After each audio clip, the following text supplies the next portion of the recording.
But you yada over the best part.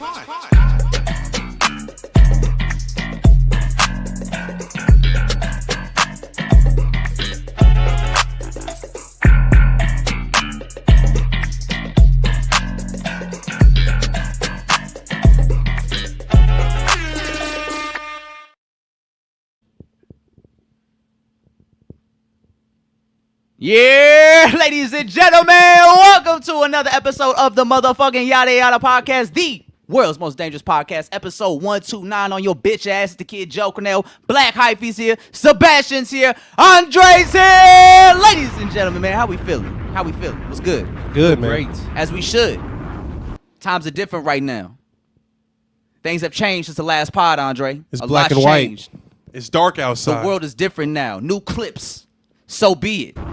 We talk different when that new push drop. We talk different when that clips drop. Gotta have a little bass in your voice. You feel me? Like, the quality's different. When the clips drop, everybody stops what they doing. Shut up. We know there's about to be levels to this shit. There always is, man. It's a good time to be alive. Shout out to the clips, man. How we feeling, man? How we feeling about the new clip single? Let's get right to it. Hey, that shit hard. Let's get right to it. It's good, man. And you know, I gotta say, I owe Pharrell an apology, because remember on the pod before that when we was talking about the single Ace of Trumpets? Yeah. Ace Trumpets. Ace Trumpets. Yeah. We were talking about how, you know, we're a little skeptical about what Pharrell can produce on his own, because his beats been kind of a little iffy the last few years, respectfully. But you just been on his head for the last few years since when would you say when you lost hope in Pharrell? I wouldn't say I never lost hope in Pharrell as a producer, but there's been more misses or beats. I'm like, you could have did more on this. Like I think what? the album, the beats he did for the Snow Allegra album. See, I like that album. I wasn't the biggest fan of that production, and I feel like that's kind of been the bag he's been in sonically since the decade started. Okay, and I think we kind of heard that a little bit more on It's Almost Dry. So I always kind of preferred the Kanye produced tracks over the Pharrell ones, but I do appreciate the Pharrell songs a lot more because Pusha T was rapping his ass off. How do you feel about that, Alex? Have you felt like P is slowed down? I do be feeling like he focused on the Louis Vuitton shit, and that's like maybe taking away from the music a little bit. Did you just lose your chips? Nah, he threw him. He threw the empty bag. Threw him. So it wouldn't crinkle around. Come on, this is our studio. Come on, man. Sorry, bro. Clean it up. I can see where it's at. Yeah, I take the trash out when If we can see it, then it's a mess. But the people can't see it. Facts. So did it happen? Facts. Anyways, I do feel like, you know, he needed some rejuvenation. You know, but and who better to bring that energy and that inspiration than the clips, the fucking clips, man. Yeah. Like Malice and Pusha T are back. Drop a bomb, Andre. And shout out to Malice too, man. He shared our last post when we talked about the question of if we want to hear Malice rap about drugs again now that he's back part of the clips, and he dropped the no Malice from his name and he goes by his original Malice stage name. And you know what? I gotta say, Ty was right. We need to see what he's going to do once the album drops, because so far, if you listen to the 3 verses that Malice has done since the clips have quote-unquote reunited with I Pray For You from It's Almost Dry, Ace Trumpets, and now So Be It, when you listen to Malice rap, he does talk about his drug past, but he does it from a past sense to where he's like, yeah, that's not who I am anymore. This is who I am now, but that's my past. That's part of my history. That's why I am who I am today. And that, I think you need that contrast when you have somebody like Push, and that's what makes them such a special duo as a tandem, is because there's a great balance. You have Pusha T, who raps from the perspective of like, you know, I didn't want to do this, but a lot of luxury that I have in my life is because it's lifestyle, so I'm not mad at it. And you have Malice, who is kind of more regretful of what he had to do in the lifestyle and what the lifestyle brought to his world and what it inflicted on others. He's a little bit more remorseful compared to Pusha T, who's a little bit more flagrant and in your face about it. Yeah. Where Malice is very regretful. Yeah. And that kind of plays into like their stories as people too. Like Pusha went solo, continued to do music and continue to rap at a high quality level about the subject matter we know him for, and Malice went and found God. Yeah, I mean, I feel like Malice, everyone always said Malice was the hardest, the meanest. Yeah. And boy, hey, before Malice got saved, y'all don't understand what kind of a villain he was on that mic, bro. He was really giving Pusha T a run for his money on Lord Willing. And the general consensus is that Malice is the best Clips member. And I gotta say, man, so be it. Malice got his brother on that one. Do you know who's older? Is he the bigger brother? I think they're twins, so I think they might be around the same age. Oh, that's crazy. I can't confirm. Like actual twins? Yeah. Can we fact check that? I think Malice is the older brother. Malice is the older one? I Actually, think yeah, Malice because he is the older mentions brother. on Hell Have No Fury, like, I would never, like, to my younger brother Terrence, I would never have you so dope if we had a better situation. Yeah, I feel like Malice was definitely beating the shit out of niggas, and he did some fucked up shit at one He's like, point. I need to save myself. But yeah, I mean, I'm here for growth, and that nigga ain't missed a beat like, At all. It seemed like Malice been around just in the cuts rapping with P and his brother and just getting right. And keeping that pen sharp, because when Malice first got saved, he also put out solo music under like the No Malice stage name after he got saved and found God.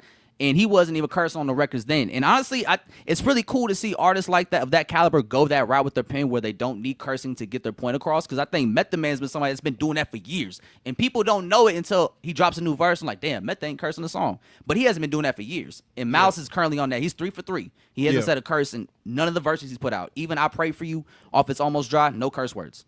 But still very effective and still a sharp pen. Yeah, I agree. mean, it don't take nothing away from the music. Yeah. Like, At all. a skillful rapper or anybody that has a good vocabulary can stand to communicate without cuss words. Yeah. I never understood why people discredit or like look down upon rappers who take it that next step to not cussing, songs. Like why is that considered corny?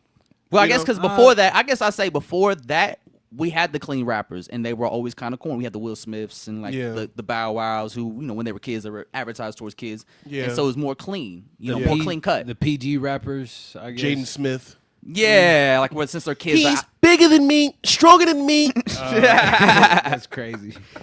Hey, y'all listen to that new Will Smith? no.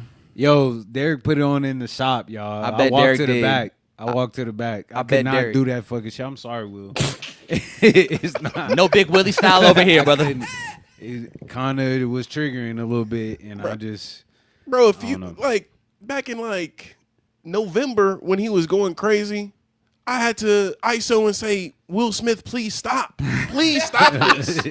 Please. Fresh Prince, please stop. Please, bro. No more, Will. Bro, thank I God did. the clips dropped. Yeah, we needed that balance. Yeah. We needed that cleanse. It, Listen, man. it course corrected so fast. And I you was want to like, know? Hey, so check it out, right? So somebody pointed out that the re-ups are now on streaming service. They kind of just went up there unannounced, Yeah, right? I seen that. And so I was listening to the re-up volume 2. We got it for cheap. And on the intro of the re-up track, there's a great part in Malice's verse that's almost prophesizing the current moment they're having. So he said, the whole rap world watched the clips take a bow. We left it in your hands. You ain't make father proud. None of y'all can copy. A hard act to follow. That was 2005. That was Wayne? 2005. 20 years. That was right before they dropped, I believe, Hell Have No Fury. So he was talking like that during that first hiatus. Now, that kind of applies the same to the hiatus they're coming off of again. Yeah. After the third album in 2009 or Yeah. 2010. So it's just, you look at that verse and that line now, it's like, that could apply to today. man, Man. I don't even.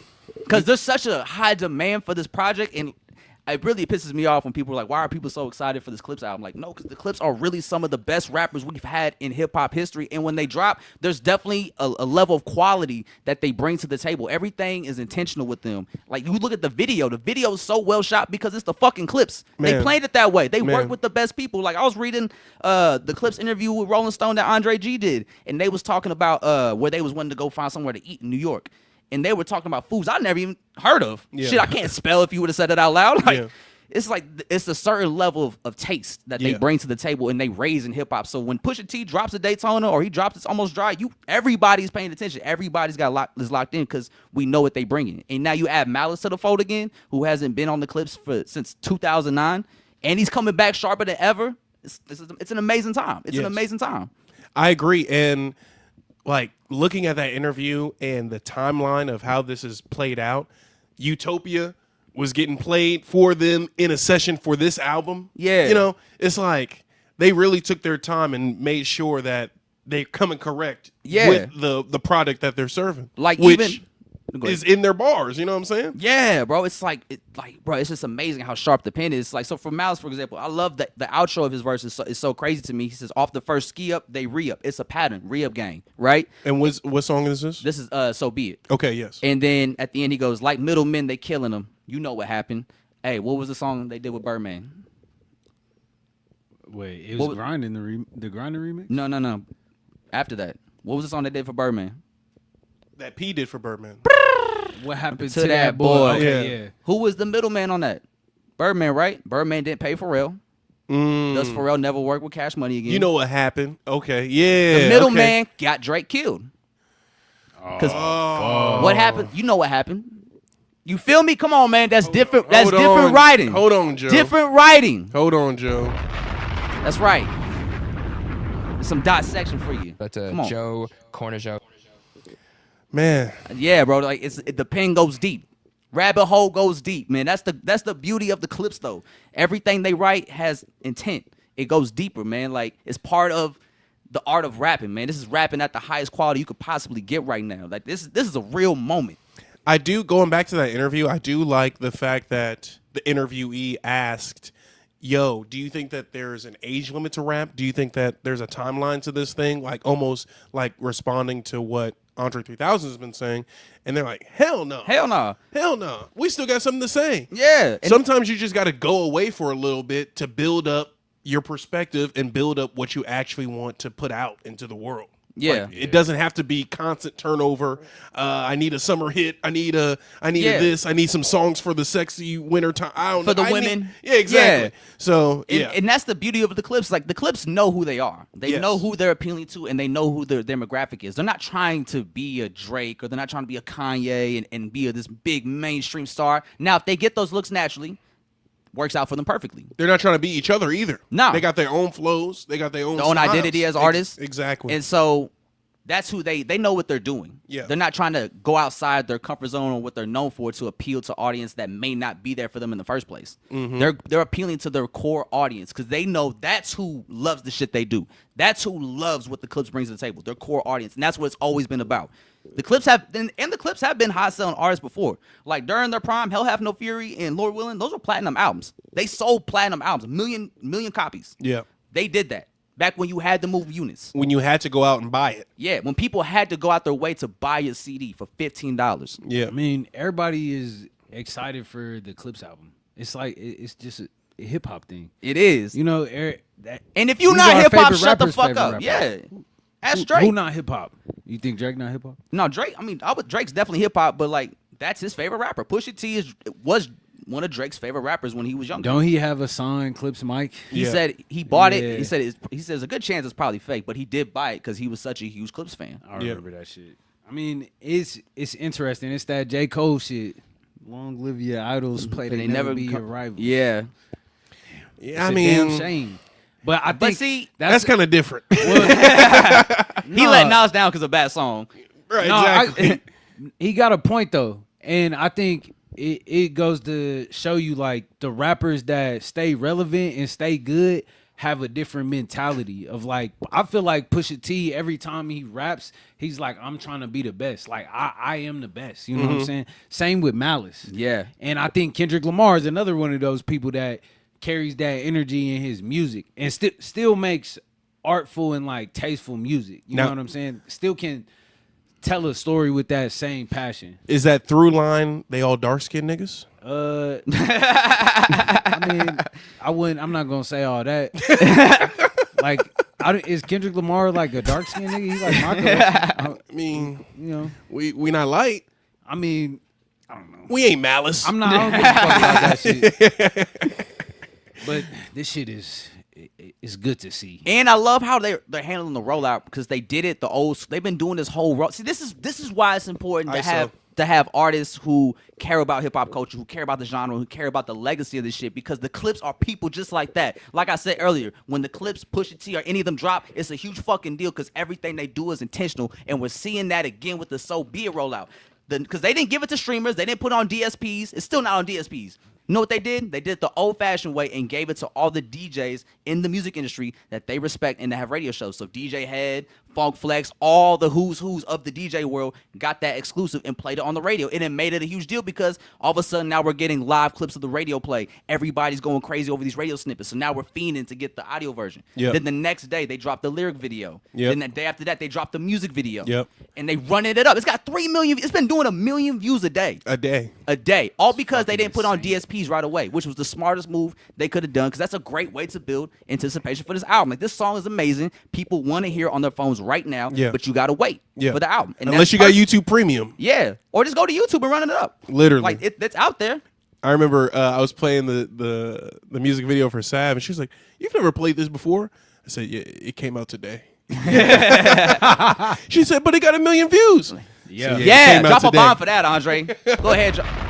And on top of that, with doing the DJs and how they're rolling out the song, on top of that, they announced a collaboration with BBC Ice Cream. They're doing like a Let God Sort Them Out merch. Yep. Just bought that shirt, fire. And then they did a blog post with BBC as well, talking about the legacy of the clips, why they're important to hip-hop, and why this moment means so much. So they really just doing it. They're doing it the right way. And they're doing a shit ton of interviews talking about whatever it is people want to ask them about. And that's the refreshing thing about Pusha T, is that when he doesn't like you, he'll stand on it. Or if he wants to talk about something, and he'll say it. Yeah, like, and that's the thing. People are mad that Pusha T keeps talking about the Travis Scott situation, which we'll play some videos that we got from that as well. But you know, it's funny because a year ago we were getting mad at Kendrick for doing these cryptic interviews and not wanting to talk about anything that happened. Yep. And now we got Pusha T, who's willingly to go on record and say with no fear in his heart what he feels about other rappers and whack shit that he sees from other rappers. And catering to all forms of media. Yeah. Going to print media, going to digital media with not Complex, but the guy from Complex, right? The blonde-haired guy.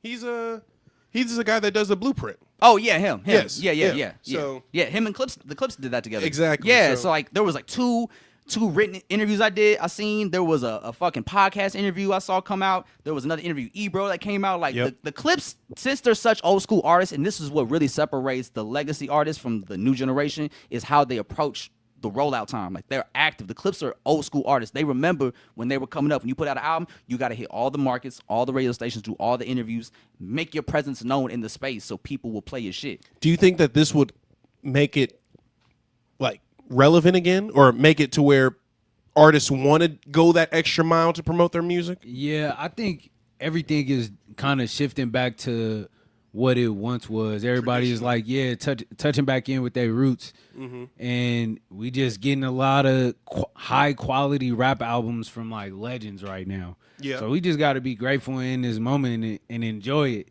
And whoever is like, you know, afraid of conflict and is uncomfortable about this, get the fuck out of here. Yeah. Get the fuck out of here. Get the fuck out of the way. Out of here. I'm tired of seeing people I know on Twitter talk bullshit about the situation. Shut the fuck up. This doesn't involve you no more. That's how they was acting with Drake too. Oh, bro, it's been like this since 2018. I remember I got receipts, bro. I was there on Twitter when that shit popped off. Story, I was banging my chest. Story of Adidon. Yeah. Okay. I remember Run it back dropped. then. Run it back. So, you know, all right, so it's 2018, June. Yes. Because I saw you make some tweets about Travis Scott and talking about how he's a bozo, putting out the sicko mode situation. Oh, yeah. And the meltdown situation. So I want to just give the folks a timeline for that. Okay, so we talking about the Travis Scott situation? I think just starting from 2018, your perspective and how things changed. So with me, so 2018 was a very chaotic year for a lot of reasons, especially in hip-hop. Kanye was a big presence in that. But on top of the chaos that he was ensuing, he also announced that he was going to do 5 albums in June of 2018, with the first one being... Was it 7 or 5? I thought it was 7. Daytona, Ye, Kid See Ghost, Tiana Taylor, Nas. It's 5. Okay. So the first project that was going to be rolled out was Pusha T's Daytona. And that was going to drop May. So May, June, May. And so the album drops, Infrared's on there. It's him taking shots at Drake, right? And I was like, ooh, it's getting spicy again. Yeah. Okay. And then Drake drops the Duppy freestyle. Shit got more spicy. I'm like, okay, Drake might have Pusha T on this one. I ain't gonna lie, I was nervous. Duppy freestyle had me nervous because I know how Pusha T moves when it comes to these situations. He was like, if he didn't say his name, I was like, Pusha T ain't gonna engage. Yeah. But Pusha T did engage, thankfully. And he dropped Story of Adidon, and I was like, yeah! That's what I'm talking about. Talk that shit, bro. Bro, I was at work when that shit dropped. I was in the break room eating like mac and cheese. Yeah. It's hot. It's hot. Blackface. Yeah, bro. Like that whole night was insane because he did the thing again where he gave Funk Flex the exclusive. Yeah. So Funk Flex is playing it live on New York radio, going crazy over it, and we're all trying to find the best clips we can find to hear, right? And then so the cover art drops, the song drops, that whole situation happens, and then Kanye goes on a tweeting spree about Drake. If you remember that, he was tweeting about Drake for 3 days. It was long. It was crazy. Well, that's because of the situation though. The sicko mode, right? No, that wasn't out yet. Okay. So Sicko Mode doesn't come out till August of 2018. Well, Yeah, it's like August, September. no. Yeah, it did not come out before. It did not come out before. All that. Bro. I promise Astro you. World came out Google in the that. summertime. Google that. Astro World came out in the summertime. No way. Yes, because I was at summer camp listening to Watch it. came out during the summertime. Astro World came out. You're right, August 21st. God damn. He's right. But He's yeah, right. so all that's happening. Kanye and Drake are having their whole issue with each other. Kanye's tweeting about Drake nonstop, and Kanye's letting them know that this guy is an op to him and his family. And then Sicko Mode comes out, and Drake's taking shots at Kanye West on the song. Yeah, telling people how to get to his home. Yeah, and so it's like, why would you do this song with Drake right now? You know Kanye doesn't like him. That's your mentor. That's the guy that made you who you are today. It made you the household name. Did you feel like this at the time? Yeah. Or were you? Because I was. I mean, not granted, it was a great like, song. It was a great fucking song. Like Sicko Mode was like one of them ones. As soon as I heard it, I'm like, it's one of them ones. Yeah. It's a great song. But, I was like, well, I guess Kanye doesn't care. Like, why the fuck should I? It just looked funny to me as a person. Like, how I move, I wouldn't do that. I wasn't in that third person mode at that time. I didn't see it as. When I was listening to it, I didn't realize it was a Kanye diss. Yeah. Over the except for the checks over stripes situation. Yeah. I was like, all right. That's a very blatant. That was going directly at him. But ultimately, I'm like, fuck it. Like, turn up Fortnite. All this shit. Like, yeah. You know what I'm saying? And see, like, I came up during, like, the 50 Cent the era. So, in that era, 50 Cent was like, yeah, anybody that's my enemy is your enemy. He's like, the G and the crew. Okay. Right? And so, that's kind of how, I figure that's how most people move. Like, if my crew or my boss and my crew is having a problem with this person over here, it's fuck that person. So, it's kind of like a turning point for you. No, like, it wasn't a turning realizing. point. It's just like Travis Scott has a weird history. Travis Scott has a very sketchy history of just being a shitty person. Yeah, he been an and asshole. it's something I even found out about this right when I found him in 2012. Like right after Sin City, he had a manager named Shane Morris that had a post that was about his experience managing Travis Scott. Like he got Travis Scott in the position that he was in at Cruel Summer. Yes. And he was the one that set up a meeting with T.I. And I guess the night before. Epilepticus. Yeah. Okay. The night before. They were in the studio. His manager, who had seizures, had a seizure in the studio. Travis Scott saw that and just like left him there, Literally, he said, And "I can't the be next having day- a manager." shaking his shit in front of T.I. That's crazy. Yeah, and then on top of that, there was another story where he talked about how he put this young unknown Travis Scott in someone's house. I can't remember who. And he said they worked on music together. And then when he found out he was going to meet T.I., he tried to steal the sessions of the work they did so he could present it to T.I. And The producer or Travis Scott. Travis Yeah. stole the beats. or he was just stealing their sessions music, of the work yeah. they did. Oh my god! Because he's like, I needed to present the T.I. Yeah. And the guy was like, this is not, you can't do this. Ain't your session. This is our session. You can't take it. Yeah. But Travis has been known to do that. Or even in the Birds Sing McKnight era, pick up the phone. There was a weird rollout with that. Damn. Like, do y'all remember that rollout being weird? No, I don't remember that So- because I remember just hearing the song. I wasn't too tuned in with Travis. I remember I liked Rodeo and I liked Jesus.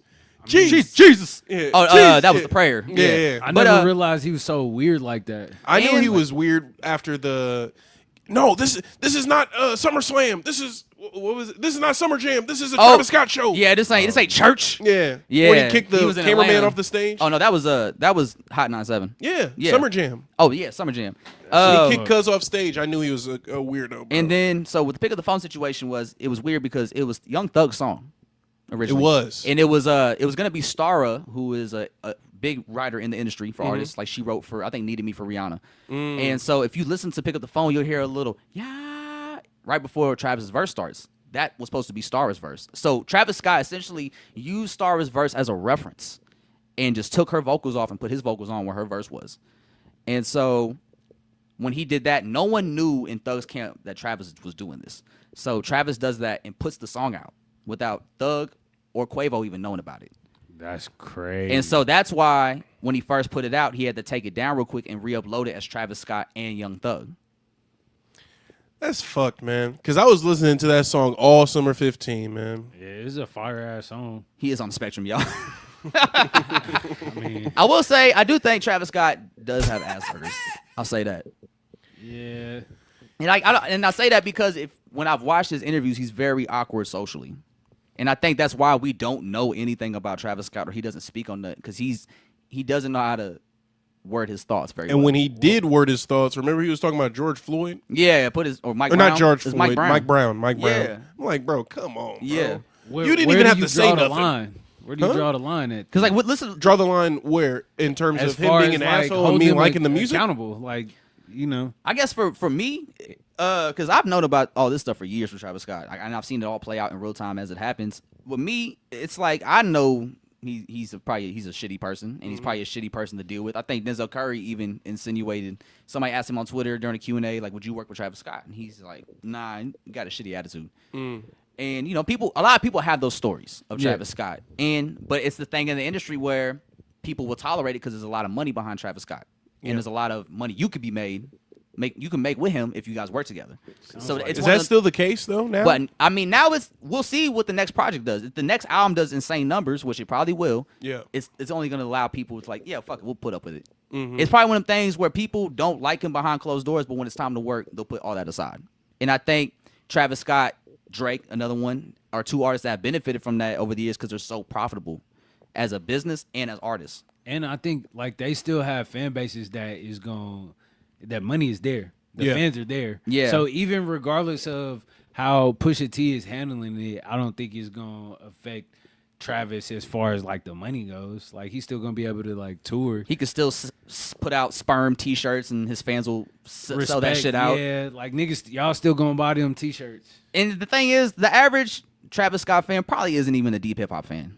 Yeah. Travis Scott is probably their first favorite rapper. It's probably the only rapper they know, or that if everybody that came after, like Cardi and all of them, they're probably in that world. You think? Travis Scott, yeah. Travis Scott fans? I don't think Travis Scott is anybody's favorite rapper. No, Travis Scott is a lot of people's favorite rapper. Are you kidding me? I mean, maybe not to people our age, but yeah, Travis to the youth. Yeah, to the youth. Travis Scott is one of the ones for the youth. But I feel like I don't know. Their attachment to him isn't as strong as, like, when we were young to Kanye. You know what I'm saying? Yeah, it's because hard Travis to break Scott doesn't that have a connection. message. He doesn't say nothing. Okay, there it is then. That's why I'm saying, like, how could he be somebody's favorite rapper? Because it's just the energy. Well, I feel like, yeah, it is just the energy. Because Cardi is like, what do Cardi be talking about? You know what I'm saying? What is that nigga saying? Niggas be attached to him like that's their Kanye. Or they're Wayne. But yeah. But people like Cardi because of the story that he's given to them. What story is that? He's a kid from Atlanta.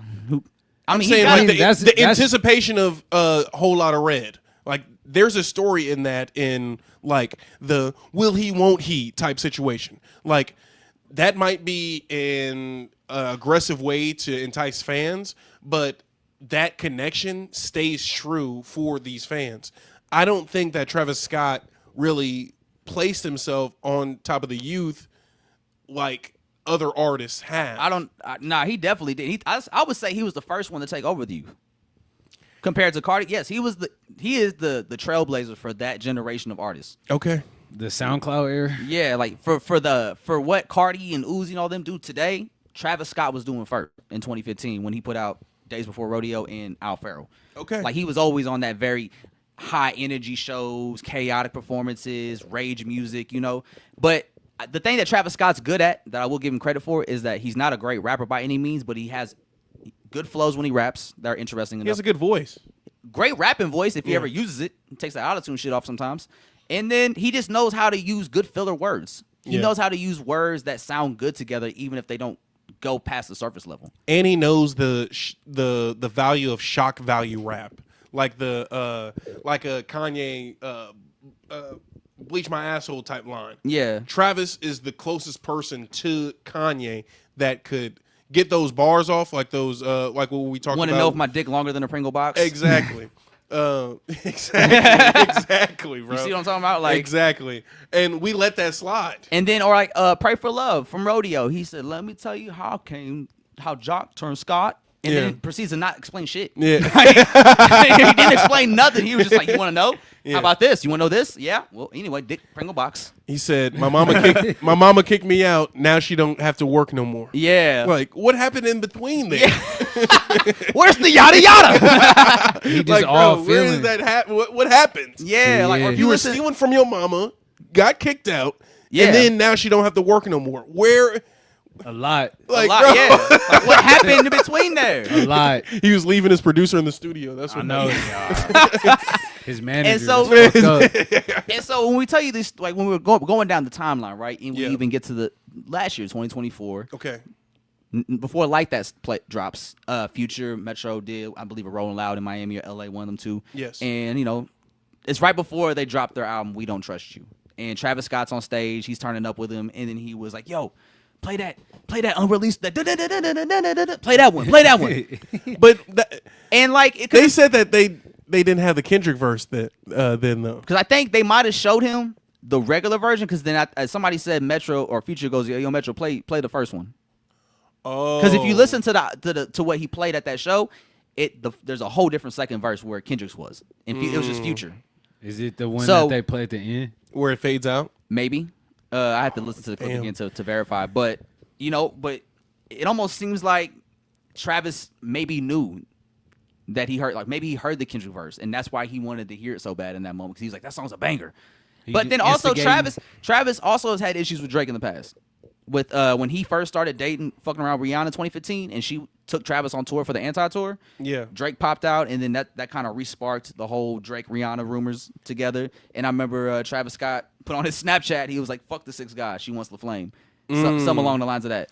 So there's didn't always he- been a sense of resentment between Drake and Travis Scott. That year, didn't he try to kiss her on stage and she like swerved him, like at an award show? Oh, you talking about Drake? Yeah. Might have been.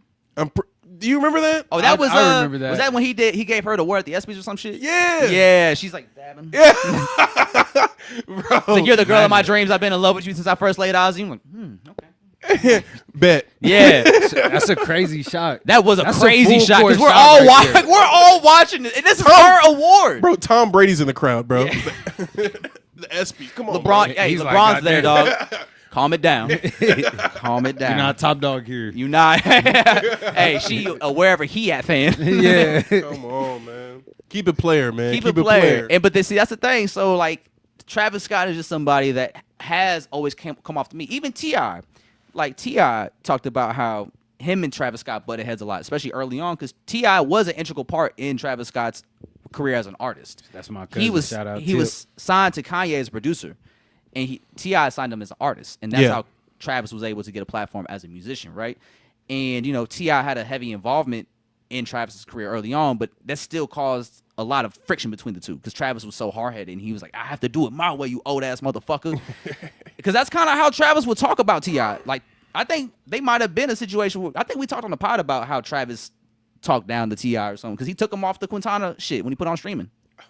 Oh, God. Yeah, This that nigga's was- just an that was asshole. sick. Yeah, and this is a guy that signed him. Yeah. And if you think about it, Travis signed to Grand Hustle, never did shit with Grand Hustle artists. But he did everything with Kanye and all of them. Did he?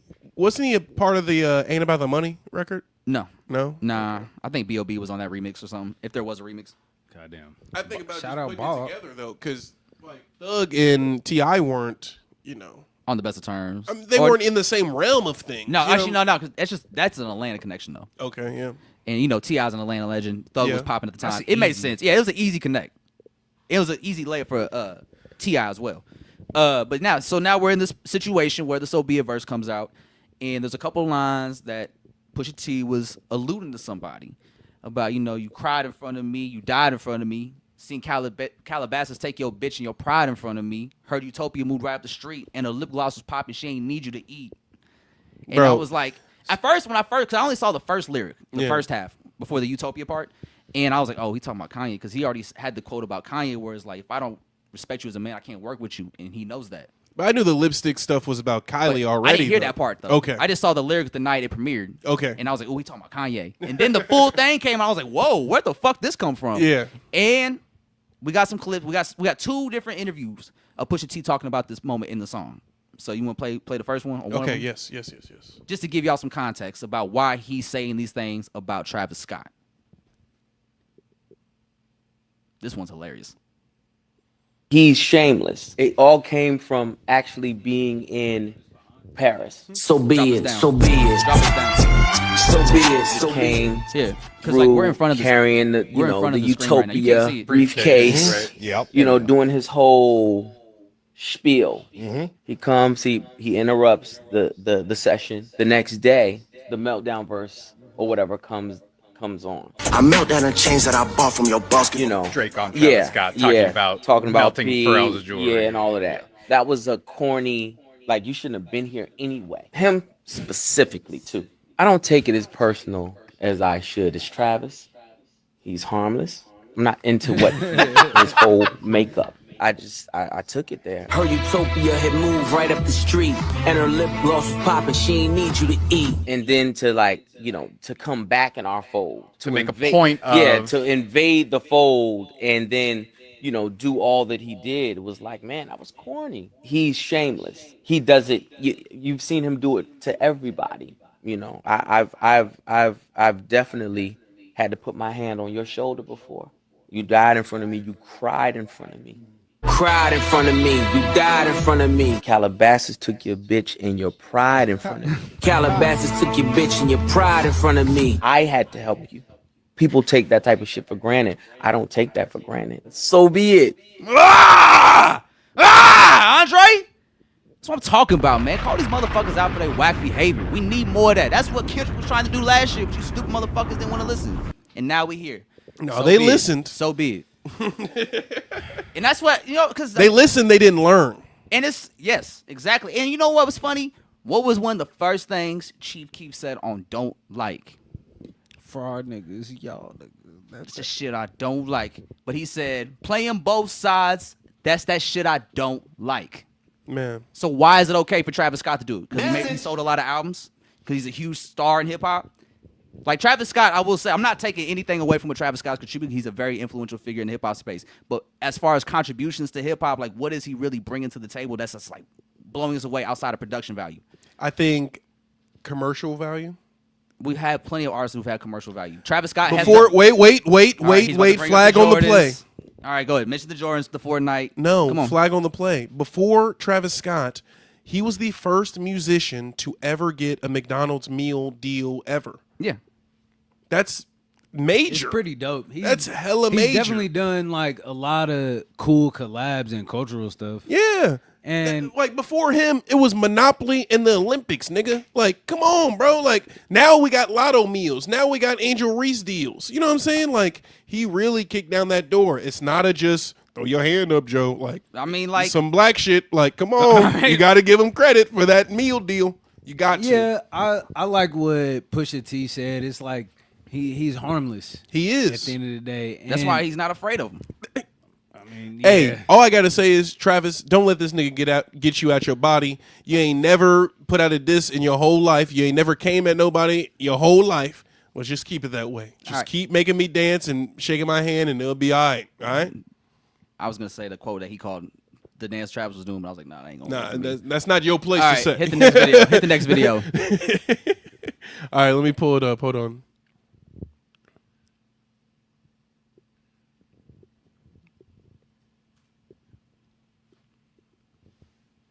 He talking to him like he's Frieza. I'm not afraid of you, Monkey? You monkey. Definitely. Nah, hey, Pusha T low key is Frieza, bro. He is. He called it in Frieza though. Yeah. He's a different breed for sure. Look how relaxed my Disrespectful. nigga. I'm like, man, we don't even want you here, to be honest. Like, we're not here to hognob with any rappers. And I personally don't like rappers who don't rap. right. Like, I don't want to hear that. Like, I don't want it. Is that Malice? So, Yeah. to come and interrupt the session, to do something backhanded and backbiting, and not for nothing, Like, man, I didn't had to put my arm around you before. You know what I'm saying? But, you know, to go along with the title, so be it. He does this numerous times. You know what I'm saying? He'll do it with his mentor. Right. Yay. You know what I'm saying? He was even instrumental in the whole beef now, to like that verse. Right. You know what I'm saying? Egging that on. I don't want nobody who don't rap to egg nothing on. You don't rap. Stay out of rappers' business. You specifically stay out of rappers' business. You. Beautiful. Beautiful. Exactly. Because, like, why are we just gonna let Travis? Why, as Travis Scott, why do you want to play your album for Pharrell if you know you about to get a verse that's gonna be dissing Pharrell, or you do get a verse that disses Pharrell and you put it on the album anyway? Like, why would you do that? Yeah, what's Why, your goal? what approval do you need from Pharrell that you're okay going behind his back? It's like for this? it's for the clout. It's for the snippet. It's for the photo op. Yeah.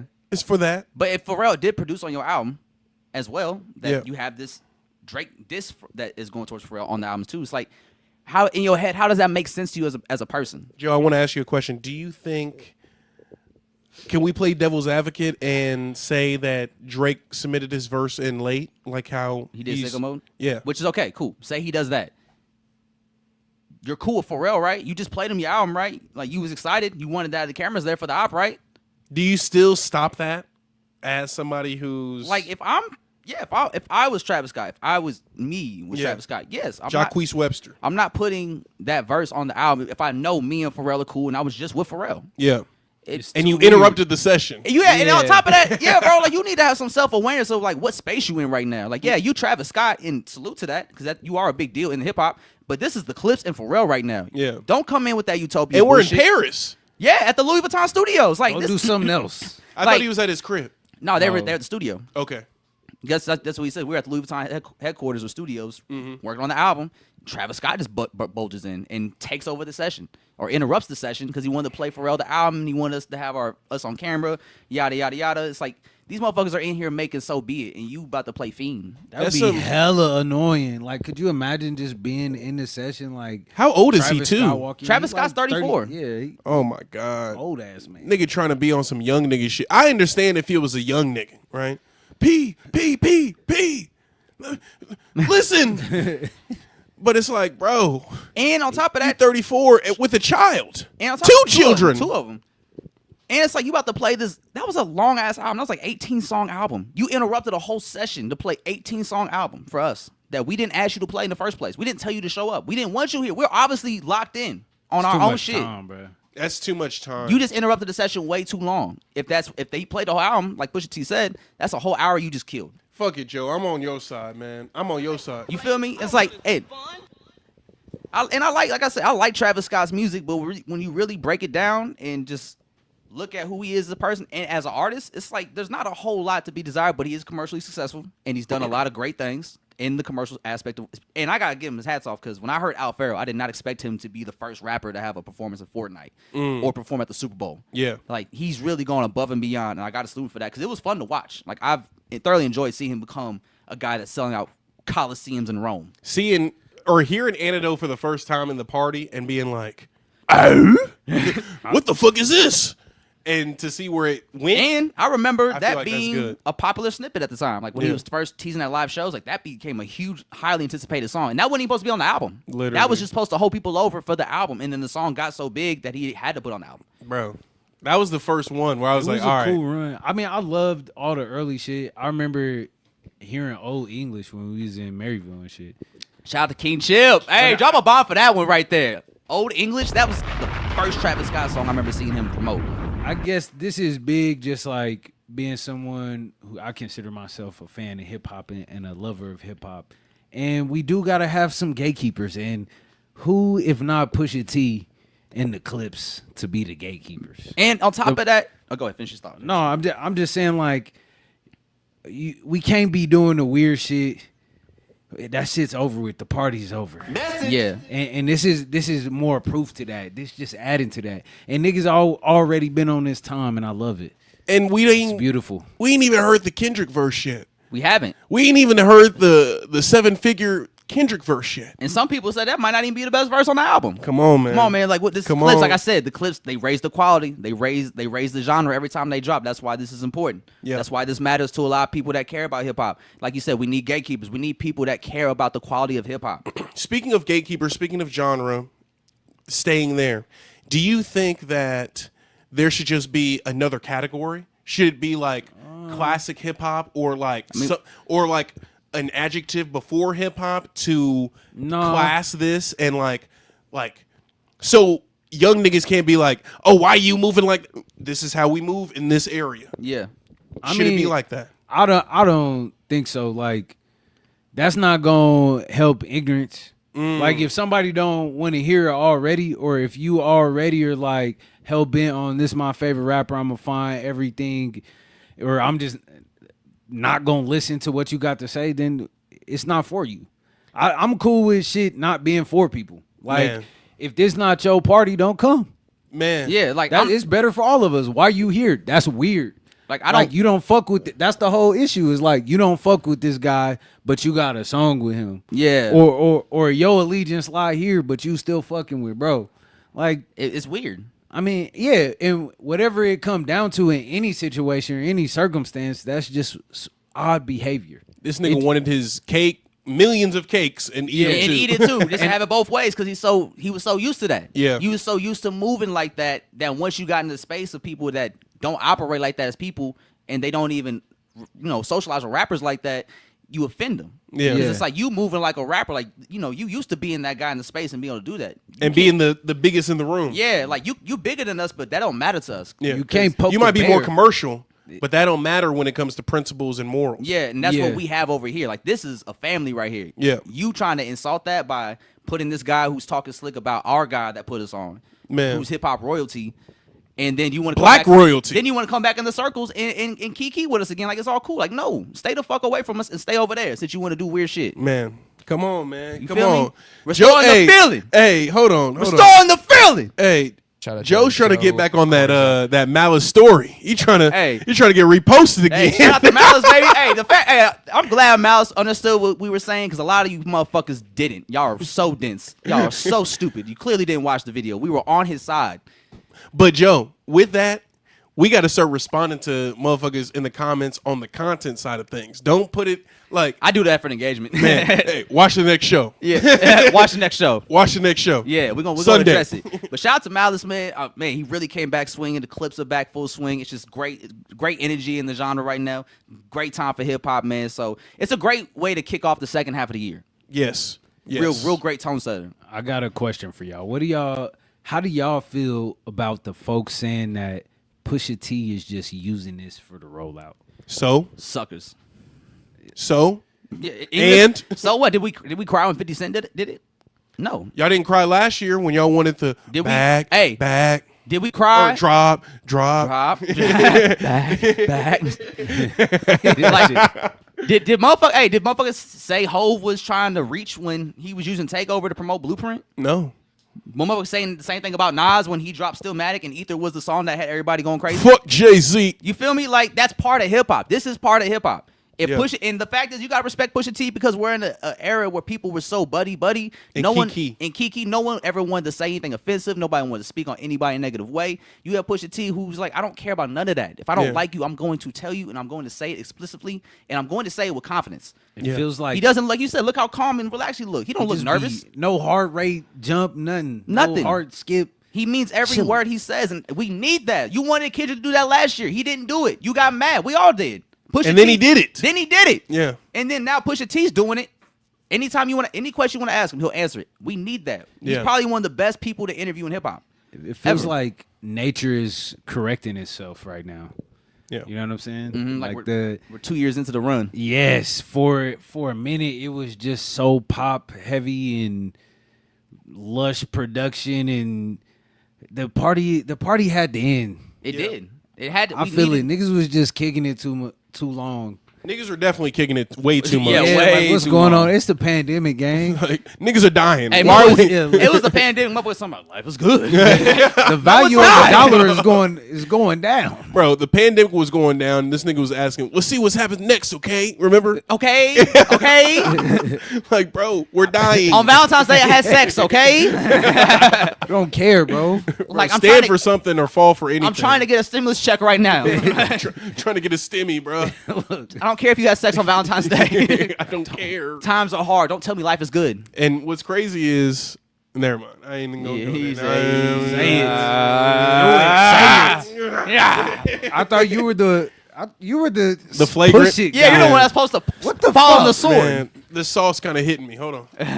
What's in it? What are you drinking? Coffee. Little summer shandy. Summer shandy. Some Man, tea. I thought, No. I thought he was gonna say Henny and Hell, Some vodka lemonade. Word. 2 shots. 2 shot. Really? 2 shots of lemonade. You dead ass? Yeah. Nice. Just he's a little leaning. bit. Someone Okay. get Joe a bottle. I was about to get a bottle from up the street, but I was like, it's kind of. You was trying to- I'd be slurring on the Yeah. pod. Hey, I ain't gonna lie. A couple shots like. It depends on what we drinking. Speaking of legends, though, are we going back into the Nas situation, or are we still at Malice and Push? Do you want to go to the Nas situation? Nas I mean, I think Jim Jones Actually- had some shit to say or nothing to say about the clips. Okay, perfect. Oh, yeah, we segue. have that. W segue. Yeah, go Y'all ahead. got that? Y'all got that clip? We don't have that clip, but we can look it up. We looked it up for us, Andre, and I'll give people a little background. So, of course, if you guys remember 2 years ago when Pusha T, I think it was dropped around It's Almost Dry, and we were having the debates of top 50 rappers of all time, and then the conversation came up. I think Jim Jones just brought it up himself. I don't think no one asked him this question at all. Jim Jones was like, Pusha T ain't a top 50 rapper. Huh? He said, Why? and he was making an argument that NBA YoungBoy was more of a top 50 rapper ever than Pusha T. And he was talking about the influence, the impact on the streets, and yada, yada, yada. And I was like, okay, I guess if that's how you feel, that's how you feel. But then Jim Jones just kept harping on this talking point. He kept telling every platform that let him talk how Pusha T isn't a top 50 rapper. And so he brought it up. But this is also before Drake got like dismantled. He was kind of like floating towards the Drake side. I felt like in that like coming at all the Harlem guys did literally because like by that point that's when Drake did the show at the Apollo in Harlem. I can't find the original clip, but I have the most recent BET Awards clip with Bootleg Kev. Do you want to play that one? That's what it right I'm there. talking about. That's it right there. Yeah. All right, let's He's play talking that about. one. Remember, we went viral on the spot. Pardon me. Yeah, pull that up for the screen, Andres. I got it. I'm just asking. Andrew? In your name, Andrew? Oh, Andrew. Yeah. That's not my name, nigga. Remember, we went viral on the Spotify Rap Caviar podcast. Yes. About Man, Pusha T. People don't like people. Yeah. See, there we go. And then look what happens. But I'm ready for all things, man. Shouts to Pusha. Shouts to that guy. Shouts to the clips. You know what I mean? Congratulations. Do to you like the whatever new they got going song? on. No, but you know. You don't like Ace Trumpets? What's so great about it? It's so good. It's good. It's so. Oh man. I don't like how white people be talking about There's hip something hop. going on that you ain't telling us It's about. so good. A nostalgic value of it. You don't think Ace Trumpets I is don't believe hard? it. I don't believe them. But that's a whole nother story. I don't want to downplay All right, nobody's see, craft or their music. I want That's them to where be I'm better. like, See, this damn, is like, what? all right. See, this is the problem with Jim Jones.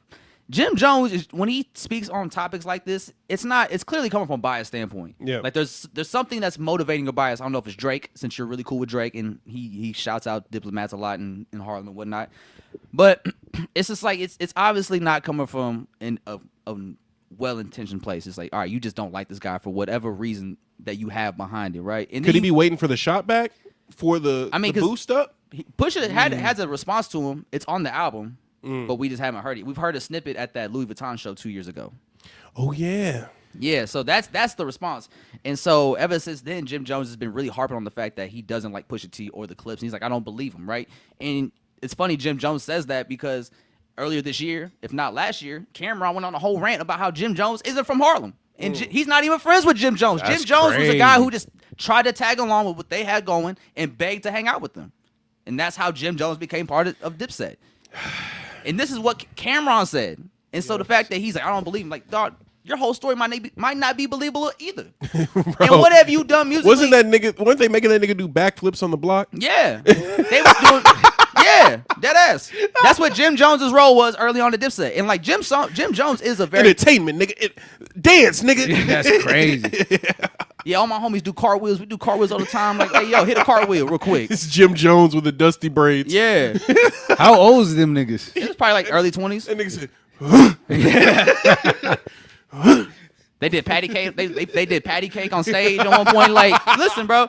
Listen, Jim Jones is a very influential figure in Yes. hip hop. Musically, you're not really shaking the table what you brought to the table. You were part of Dipset. Don't let that overvalue what you brought to hip hop as an artist. And Ballin's fire, but what else? Nobody's playing Pop Champagnes in 2025. Nobody around me. Nobody in Kansas City. We ain't played that shit in years. but you gonna roll your eyes at this.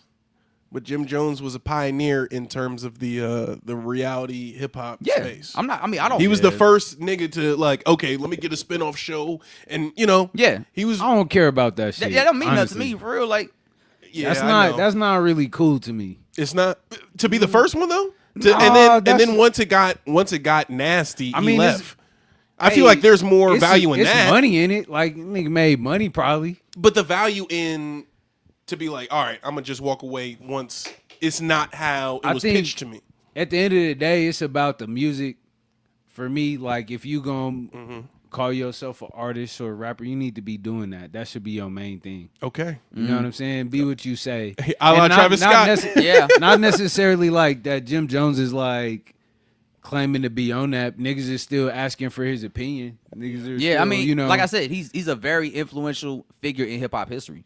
So it is just a bit odd because Should we go back? at first he's just like, all right, well, he's like, I like his shout out the clips, everything, and then as soon as they asked, they like, no. no. And Bootleg Kev knew what he was doing. He knew it was about to happen. yeah, you So know, it's like, you knew about the sound bite. yeah, but He's trying to go viral again. Yeah, and it's like, if Jim Jones feels so strongly about Pusha T, it's like, okay, Pusha T's put out 2 albums since 2018. He put out Daytona, and it's almost dry.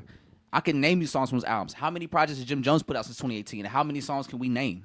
Okay. I don't know hold on. shit that he put out. We about feel me? to look it up. No. Like, in Jim Jones, Go ahead and message. like, I do want to see. and that's crazy. Pull it up, Alex. I don't even like talking about Jim Jones like this, but he really just bring on himself by stressing his overimportance in hip hop as an artist. Yeah. As a figure, I give him all the props, but as an artist, Jim Jones hasn't been shaking the table like that. If it's not in New York, You think New York got him gas? yes, because Jim Jones had a nice run in the mid 2000s to the early 2010s when he had Bird Gang and he had Max B by his side. Yeah. Max B had a crucial part in Ballings. I think he did the hook or he wrote the hook for Jim Jones. And once Max B left Bird Gang and started funking with Jim Jones wasn't hot like that no more as an artist. It's true. Like, New York tried to make Jim Jones the savior, but he couldn't do it. He didn't have the talent. And that's why the verses was so awkward, because you realize, damn, bro, outside of Cameron, y'all really wasn't packing heat like that. Like, Jim Jones was just on stage for that verses. He really wasn't performing. He was just part of Dipset. And that's kind of how I look at Jim Jones, the artist. He was just part of Dipset. Let's rock. Let this rock. Hold on. But I don't listen to their music. I never have. I can't recall too many records that I can remember. You know what I See, mean? that's a lie. That's a fucking lie. How you gonna tell me you can't remember any record? You don't remember grinding? Grinding? He on that Mr. Lil Me Wayne Too? shit, bro. Yeah. This is Lil Wayne behavior. When God damn it. behavior. God damn it. You did? Can I ask you a question? Outside of the Diplomats, who would you say Yeah, is lower the the- greatest rap group The screen. or duo to come out of New York ever? Rap group or duo? There's too many. You got BDP. You got Wu-Tang. Mobb Deep, You got Juice Crew. Tribe. You got Tribe Called This nigga asked him a duo. Yeah, he started naming off groups.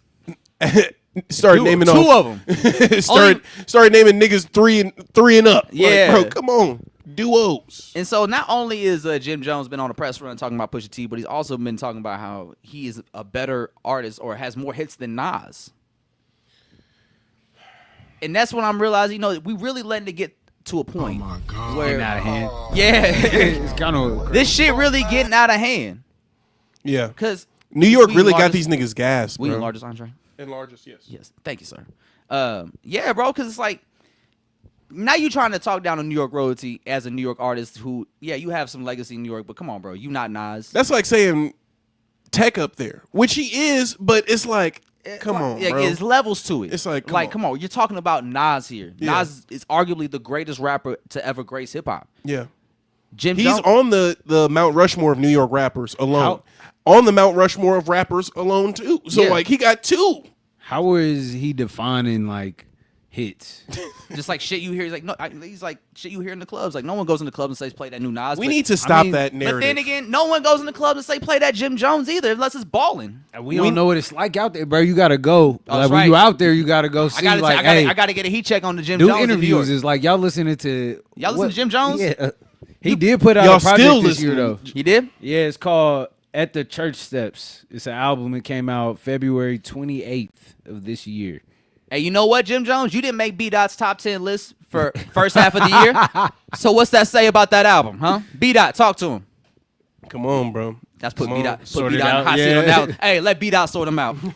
So be it. So be it. So be it. So be it. Nah, bro. That's gonna be a fire clip. I just don't understand their position. Where are they coming from? Like, we need to dead this narrative of, oh, I don't hear it in the club. That means it's whack. Yeah. Tyler, the Creator, you never hear his music in the fucking club. That nigga got hits. Honestly, it be so hard to reason with niggas because everybody have like their own little Bubble. Yeah, you know what I'm saying? Like Yeah. if I grew up in Harlem around niggas that only listen to Harlem shit, like, you know. They probably got legends out there we ain't never even heard I of. feel like Harlem not a good example because Rocky from Harlem, and I feel like he's very Yo, versed. laptop on 20%. Oh yeah, charge that thing. Yeah. Not my laptop. Oh. Hey, my laptop. But yeah, man. So like, I mean, Jim Jones is definitely an important figure, but I just think musically, he got a little too much dip on his chip right now, and it's getting disrespectful. And I think we got to just nip it in the butt real quick. Because the funny thing is, he said that comment when he was on Jadakiss and Fat Joe's podcast, and Jadakiss kind of just had that look like, all right, bro, I know a bullshitter when I see it. Yeah. You trying to go viral. You're not even the most important person on this couch. Fuck is you talking about, Jim Joe? You more important than Nas. Like, you're not even the biggest person in that podcast room, bro. And it was Fat Joe and Jadakiss. They probably was like, nigga, get out. Yeah, like Ballin' fire. I love Ballin'. Dipset was cool. Nah, they probably wanted that clip, though. I mean, that's a great look for them as a podcast. Yeah. But Do y'all like their podcast? I like Jadakiss a lot. I don't really care for Fat Joe. Because Fat Joe be on that cloud chasing shit, too. Yeah, Fat Joe. Yeah, Fat Joe's a guy that will do a lot for a look if it's if it's gonna get him the clicks. They do a lot for a little, bro. Remember Yeah. the Joe Budden seats? And I need And mispronouncing his name like y'all don't know each other? who? He called him Joe Buddens. Fat Joe? Yes. The Joe Buddens seats. Like, you know this nigga. It's That's like, Ebonics. that's like me calling you Joe Corner Kick. Joe Corner Kid. Like, bro, come on, bro. Yeah. You doing a lot for a little. Yeah, man. So I just need Jim Jones to reel it in, man, because it's Hey, look. getting out of hand, bro. And on top of that, here's the funny thing. Somebody actually did pull up the Billboard entries. Jim Jones don't come close to Nas. He got 2, I think. And then Nas got like, what, 4 or something? I What think Jim Jones got? Nas got Ballin'? like 17, bro. Yeah, Nas, Nas has like 17. And what was it? Fuck. more top 10 entries, too. Yeah. Hold on. Let me try Like, to the find that. stats weren't really close, man. Like, it just made Jim Jones look foolish. What are we talking about? And it's like, I want to hear Jim Jones list off the songs. Somebody asked Jim Jones that. What songs does he have that are better than Nas's hits or whatever he wants to qualify his shit up against Nas's? That'd be good TV. Yeah, like somebody, let's ask the real question, Jim. Name those fucking songs next time you get asked that question or you just want to spout that bullshit. Hold on. I want to see Nas handle this. Nas, You know what Nas I'm is saying? not going Like, to say anything. Nas ain't man. worried about Jim Jones. I mean, it would be cool. Fucking, Just I don't think fucking Pusha T is worried about Travis Scott. Really, like that was just something to do. Like, Okay, Nas has that's just how it 2 came out. #1 hits, 11 top 10s across, what was it, 26 songs? What is it? Hot rap songs? What? Jim Jones has 0 #1s, 1 top 10, and 2 peaked in the Hot What's the 100. top That's 10? what it was. The Is Hot Ballin'? 100. Is it balling? it's balling. It doesn't say, but it's probably Ballin'. Hey. Oh, it's got to be. Drop a bomb for that because Nas is really like that. Hey, he said Nas got On some two- humble shit. Nas got some. He said Nas got 2 #1s. Jim Jones has 0.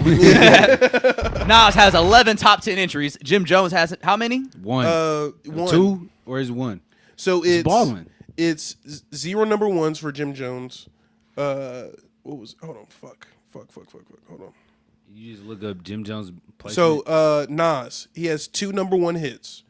He has 11 top 10 hits, and then 26 songs that were in the top 100. Jim Jones has 0 #1 hits, 1 top 10 hit, and 2 songs that are in the top 100. It's We Fly High. Yeah. And what's the other one? It peaked at number 5. What's the And other one? The other one is Ballin', probably. no, it's Pop Champagne. No, We Fly High is balling. Oh, okay. Yeah. Pop Champagne peaked at 22. Ron Browse. Yeah, Ron Browse. Bitch ass Ron Browse. Get the fuck out of here, Jim. Don't fucking talk to me about no fucking hits when you got Ron Browse hits. Get the fuck out of here, bro. New York ain't playing that shit. Get the fuck out of here. God, Lee, bro. See, Jim Jones trying to let that Dipset legacy carry him a little further than he should really go. So he need to pump the brakes on the comparisons to Nas and shit, bro. Hey, Maul Levels to it. Maul did have a good point when he was addressing the Travis Scott shit. Like, at least niggas is handling it in the raps. Like Yeah. Pusha T handling it in the bars. Like a lot of niggas can't do that. So what do you resort to? You gonna go to you have your little moment on the interview, or somebody asks you a question, you take this time to just be passive aggressive. And on top of that, Pusha T is not punching down on Travis Scott. Travis Scott is a rapper who's 34 years old and can defend himself on the music if he wants to go there. No, I don't. Well, let me. If this is Travis opinion, Travis can do that. No, I don't. He has that option. Yes. You go ahead. Yeah. I wasn't saying like in regards to that, but he's a rapper. He makes music. He can respond on wax if he wants to. Y'all want to say Pusha T's punching down on him? What about when Drake disses people that don't rap? What about that whole freestyle he did from the living room talking about LeBron? What about when he dissed Serena Williams' husband? What about when he dissed Metro Boomin? It's like Drake has a history of dissing people that don't make music, and that puts it in a weird position because they obviously can't respond. Yeah. With Travis Scott, he's a rapper. He can respond. You can't do weird shit and play the victim. Exactly. There's too can't- much we- of that. A lot of we y'all can't do bitch that. made because of that. Stop it. Yeah. Stop it. Stop looking up to these bitch made motherfuckers because you becoming a bitch yourself. Stop it. Your mama raised you better than that. Remember that. She's a nice lady. She is. Remember that. She deserves better. Send her my love. Be a better son. You're disappointing your mother and you're pissing me off. You're making Joe upset. Fuck. Shout out to Joe, Actually, so we talked Corner about Joe. talk to me, but we talked about B Dot's list. Do you have that list, Andre? I do. Because B Dot put out his list. That's right. We got another fucking B Dot list.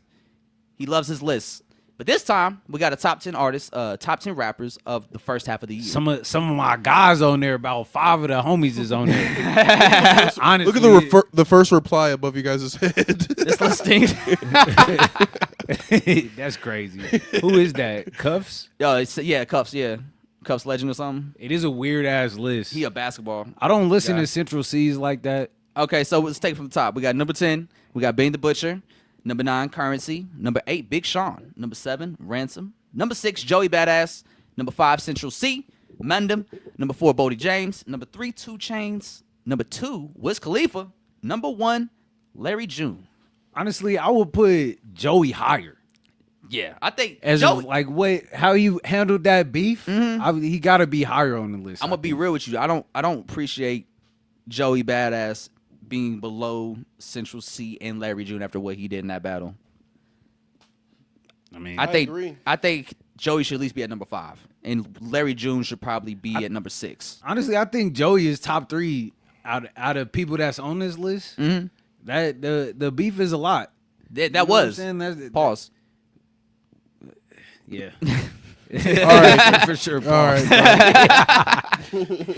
No, But no, it was a Bro lot. handle his biz. He battled multiple artists all at once from the West Coast that were all jumping in to go against him. He handled it. He took them all out one by one, came out the victory, and we all celebrate him and gave him applause for it. I think he definitely deserves a top 5 spot for that moment alone. Yeah, I think some of these artists I'm not tapped into.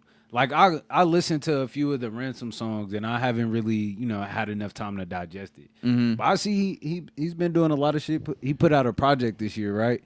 And then he was on some shit with Dave East, I believe. Yeah, I think him and Dave, he's got a project coming out, Yeah. I believe, or I think it's already out. I'm pretty sure. okay, yeah, because Dave, he's about to drop another project with somebody. Currency dropped a cool project with Harry Fraud. Big Sean, I guess, has been on a great feature run so far this year, He has. which is what B Dot was really basing that entry on. I've been saying that. I've been championing that.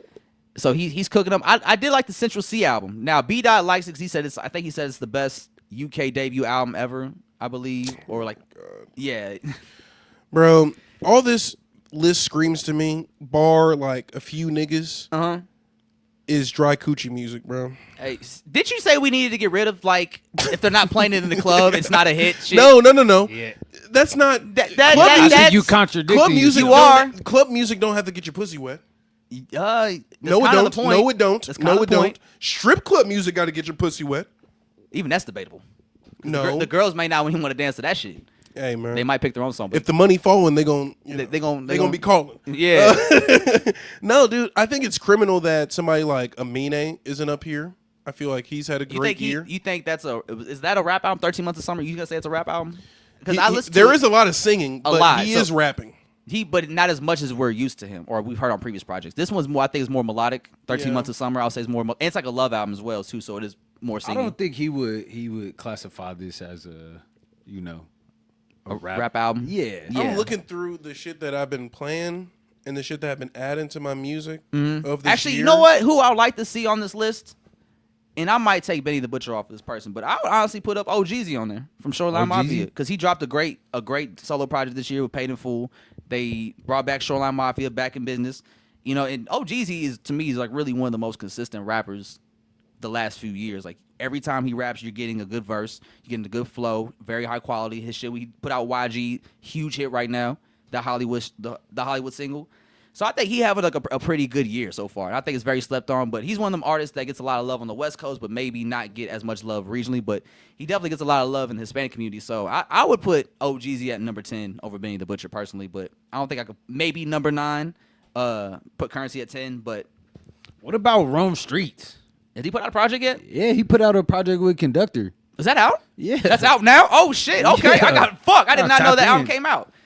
I did not know that album came out already. Another artist I would put on here, I would say is Saba. Saba put out a great project this year with that No rap? ID.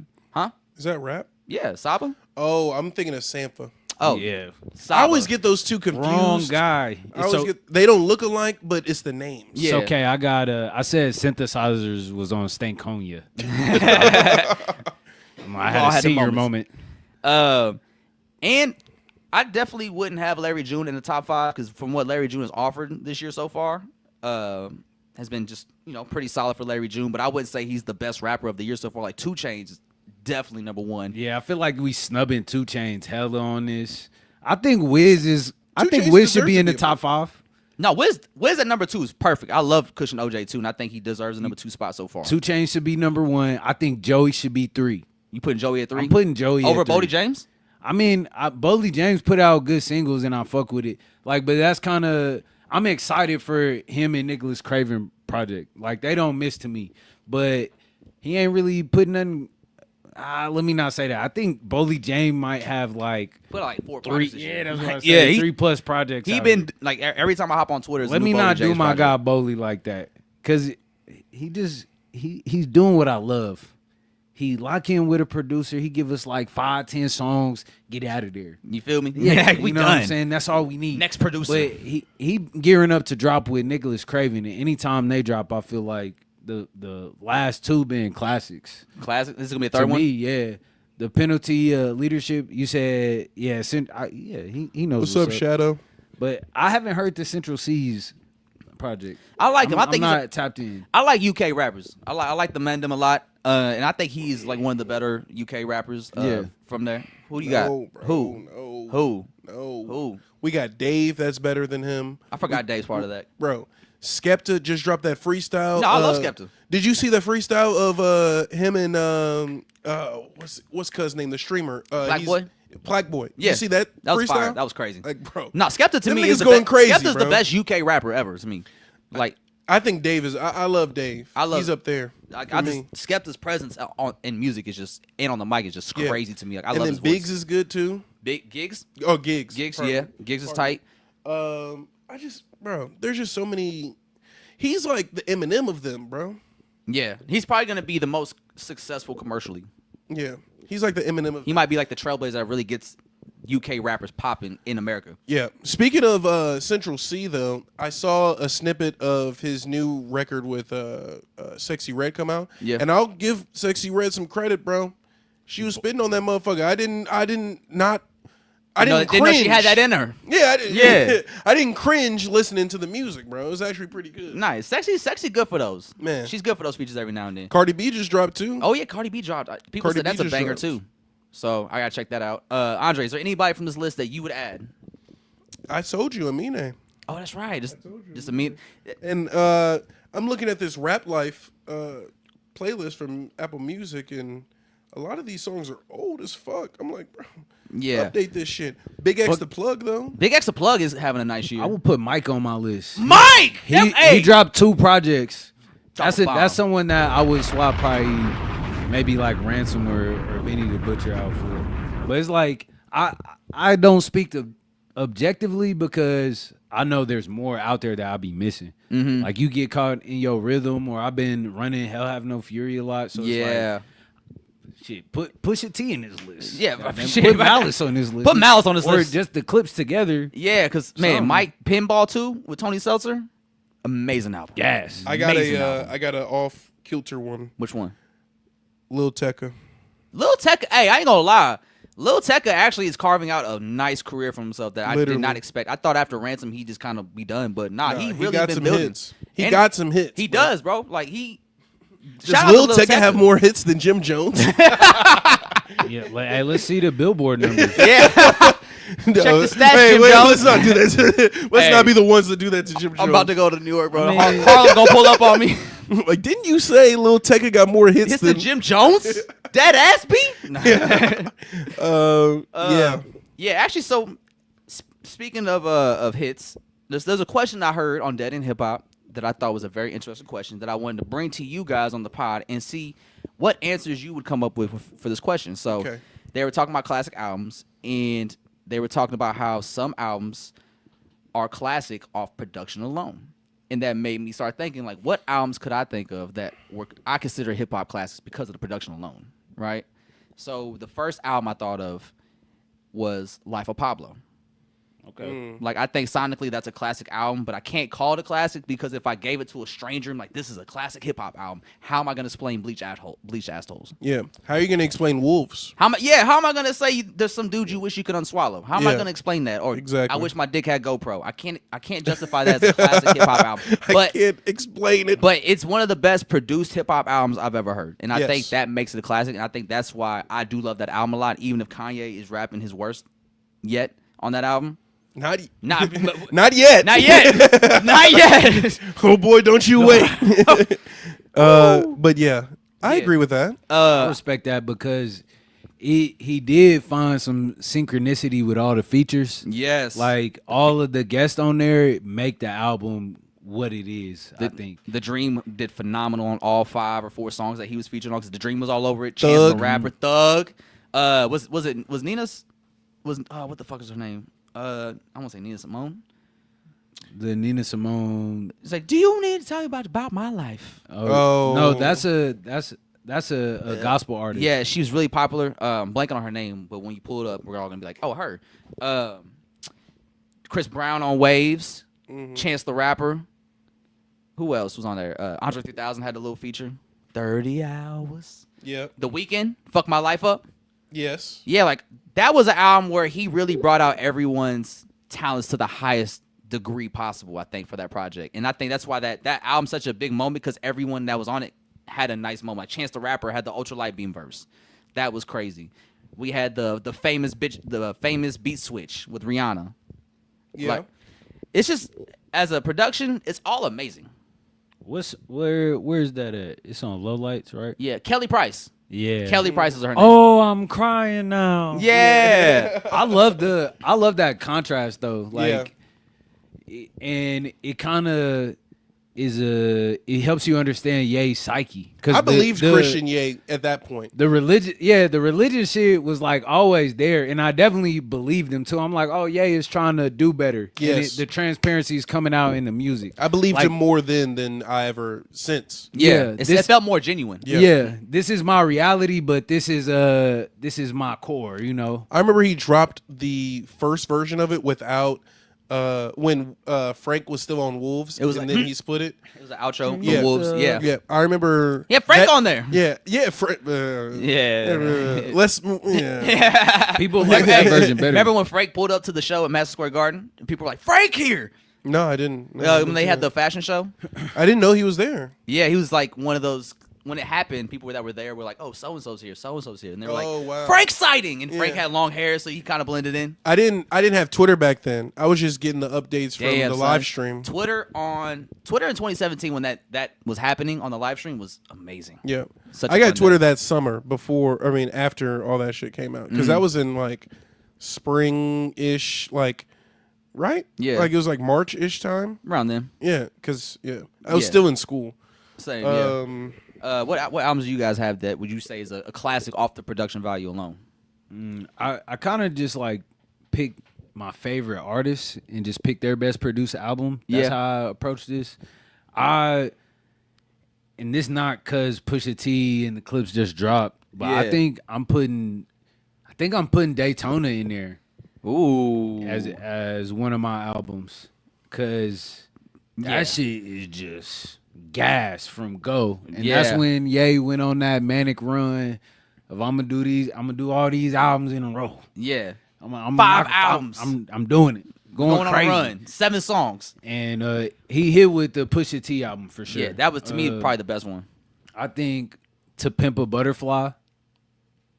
Yeah. That's one I pick. And Yeah. and that's because Kendrick is still a great lyricist on this project, but it's so seamless, the whole story of it, and the jazz in it. Shout out Terrence Martin, Flying Lotus, Thundercat, yeah, George Clinton. Everybody that I'm missing on this project, but they made it a movie. They did, and like even as the album progressed, the instrumentals got darker or more Yeah. aggressive, so you could tell like it's getting tense in the album when it gets tense in the songs. Or like You is a very big moment on the album, and You is when we finally talked to Pac, right? No, that's Mortal Man. Okay, yeah, never mind. I'm getting ahead of myself, and I'm showing my age. But yeah, especially for the year it dropped and the moment it dropped, and just like what that album meant for Kendrick in that moment, for him to come with an album that's very jazz inspired, funk inspired, like it was a hard left turn for a lot of people. We weren't expecting that, and it was very groundbreaking because of that. And it was one of the things that we had to, not me, I love that album when it dropped. I was not one of the people, but a lot of people they had to grow on them. That sound had to grow on them. Their ears weren't used to jazz and hip hop yet, even though it is one of the crucial foundations of hip hop music itself. Niggas And he don't kind like of switched it jazz. up because he dropped the I single, Yeah, with the and Isley it Brothers. wasn't the same version that was on the album. It was more of a radio friendly live Yeah. rendition. Oh, you're talking about the single? the single. Yeah, I'm yeah. talking about the single. And then the album had the live rendition of Yeah. him performing it. What did he tell Dave? I never use the word fuck, nigga. Because think about what you saying. Fuck niggas. No better than Samuel on the Django. Perfect. Yeah. Perfect. What about you, Andre? So I Oh, you got kind another of. one? I got one more. What you Okay. got? Yeezus. Yeah. I think Yeezus is a classic. I think I love how raw it is, and just hearing how Rick Rubin had to scale it back. And I really loved Ye at this time because Yeah. he was just on some like Fighter it was- shit. yeah, it was some I am a very- god. With some very punk energy. That's when I believe like a millionaire could still do good for the world. Give Ye all the money. Yeah. I was like, bro, give Ye the resources. I just told you who I thought I was. oh God, Yeah, a god. I love the energy, but that was probably like the beginning of his Everything. manic Yeah. Of all we see now. I say another album I would say is a classic off production is I would say The Bake Sale by the Cool Kids, and then When Fish Ride Bicycles Dope. by the Cool Kids. 'Cause I think that what Chuck English did on both those projects was, I think, really groundbreaking, because especially the upgrade between the progression between The Bake Sale and When Fish Ride Bicycles, for that he grew as a producer. Like The Bake Sale was fire because it was just so classic feeling. Yeah. It felt like a classic before it even came out because the sound was so retro. And then like that just kind of shifted hip hop culture back into that retro aesthetic that became the hipster era, right? The snapbacks, the skinny jeans, like the cool kids were doing all of that shit in 2007. The culture wasn't at that point yet. And so then when Fish Ride Bicycles comes out, like the production on that Chuck English put together was so phenomenal. It felt like a movie, like a soundtrack to a movie of like their day to day. Yeah. And it was a really great experience for me as a listener, and it made me appreciate Chuck English as a producer. And after that album, he really became like one of my favorite producers in hip hop ever. Yeah. And then I guess I would say another one, Hell Have No Fury. I think is a classic production album, especially for that time period. And then what's another one I would say? Actually, I would say Live Love ASAP is a classic off production, because the cloud rap, that became like I would say it's like a Tumblr staple, because that project kind of embodied what the culture was into at that time with the Tumblr aesthetic and whatnot. I kind of, pardon me, I kind of approached this prompt in a non-conventional way. I try to look at it like you guys are gonna give not the mainstream, but the ones that people might know, and I was gonna like try to see it a different way. So the first album that I thought of that was like not classic but infamous because of production and because of like where it's at in the timeline of this artist's career, I would say the soundtrack Compton for Dr. Dre. Ooh, okay. Because it was such a, this is Detox. This is Detox. Nah, it's not Detox, but it is some good music on this motherfucker. Yeah. So that was the first thing that my brain went to. But then for me, a classic album based off production, something that changed this artist's trajectory full stop, is Igor. Yes. Tyler, the Creator. Yes. Drop a Damn. bomb for yourself on that one, Andre. I feel it's so many. Actually, I got two more. I'll throw to y'all. And I'm saying this one because I just remember today. It's actually the anniversary of this album. Word. The Yellow album, Dom Kennedy. Okay. I would Yeah. I'll say it's a classic production. And I got another good one for Does y'all. it have to be hip hop? Was that the parameters? Yeah. Okay. And then I got one more I'll say from that era is Acid Rap. Yes. I think it's a classic for that production. Is that more classic than Coloring Book's production? Yeah. You think? Because I don't think we don't get Coloring Book if we never got Acid Rap. I don't think because I think that kind of continues into that. But that's not the Sonic. conversation. What? Is it better? We're not talking about lineage. We're just talking about the music that was presented. I like Acid Rap. I like the music on Acid Rap. I mean, Okay. Coloring Book's a good album, and I like it a lot. But I like Acid Rap as a whole more than I do like Coloring Book as a whole. In that era, I think I would have to give it to Gambino for Because the Internet. Ooh. I think that production Yes. is the clean version, or a more refined version, let me say. Yeah. Of the acid rap sound, of the internet hip hop music sound, pun intended. So yeah, I would go with that. I asked the homies this, so I want to share some of theirs. Okay. So give me a second. Say So it. I asked Cairo Kano. He gave me 5 answers. I asked everybody 3 hip hop albums. He gave based you on 5. He was He did. ready. So he Shout out. said initially he said Speaker Box and The Love Below by Outkast. Ooh. Then Okay. he said Alfredo by Freddie Gibbs and the Alchemist. Mm-hmm. He also had To Pimp a Butterfly in there. But then he said based on production though, he said Graduation or My Dark Twisted Fantasy by Kanye. Yes. So Yes. That's a and good then, good 5. I asked Todd. This is where I fucking said synthesizers on the wrong shit. But Todd off top said Midnight Marauders, Yes. Cherry Bomb, and then he put either Hell Have No Fury or Stank On Ya.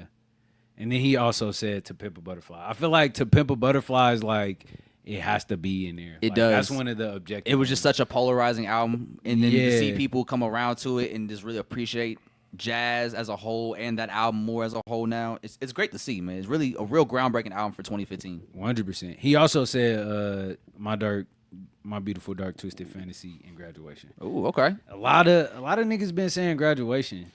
Listen, I'm surprised. I I think- asked Sean, he didn't respond. Why you didn't respond, Sean? I seen The hell? I seen The you hell? call Joe. yeah. And you know, there was also a discussion that was happening on Twitter about, you know, how many rappers in hip hop realistically have 5 classic albums, and I think the only 2 artists that I can say realistically have 5 classic albums, one you can make an argument for, I think the other I think is dead set 5, is Kendrick Lamar and Kanye West. What? Hey, Because think about it, we got Kanye, Kendrick. I think there's an argument to be made if he has 5, but I think with Kanye, it's dead set. Kanye has 5 classics to me. Yeah.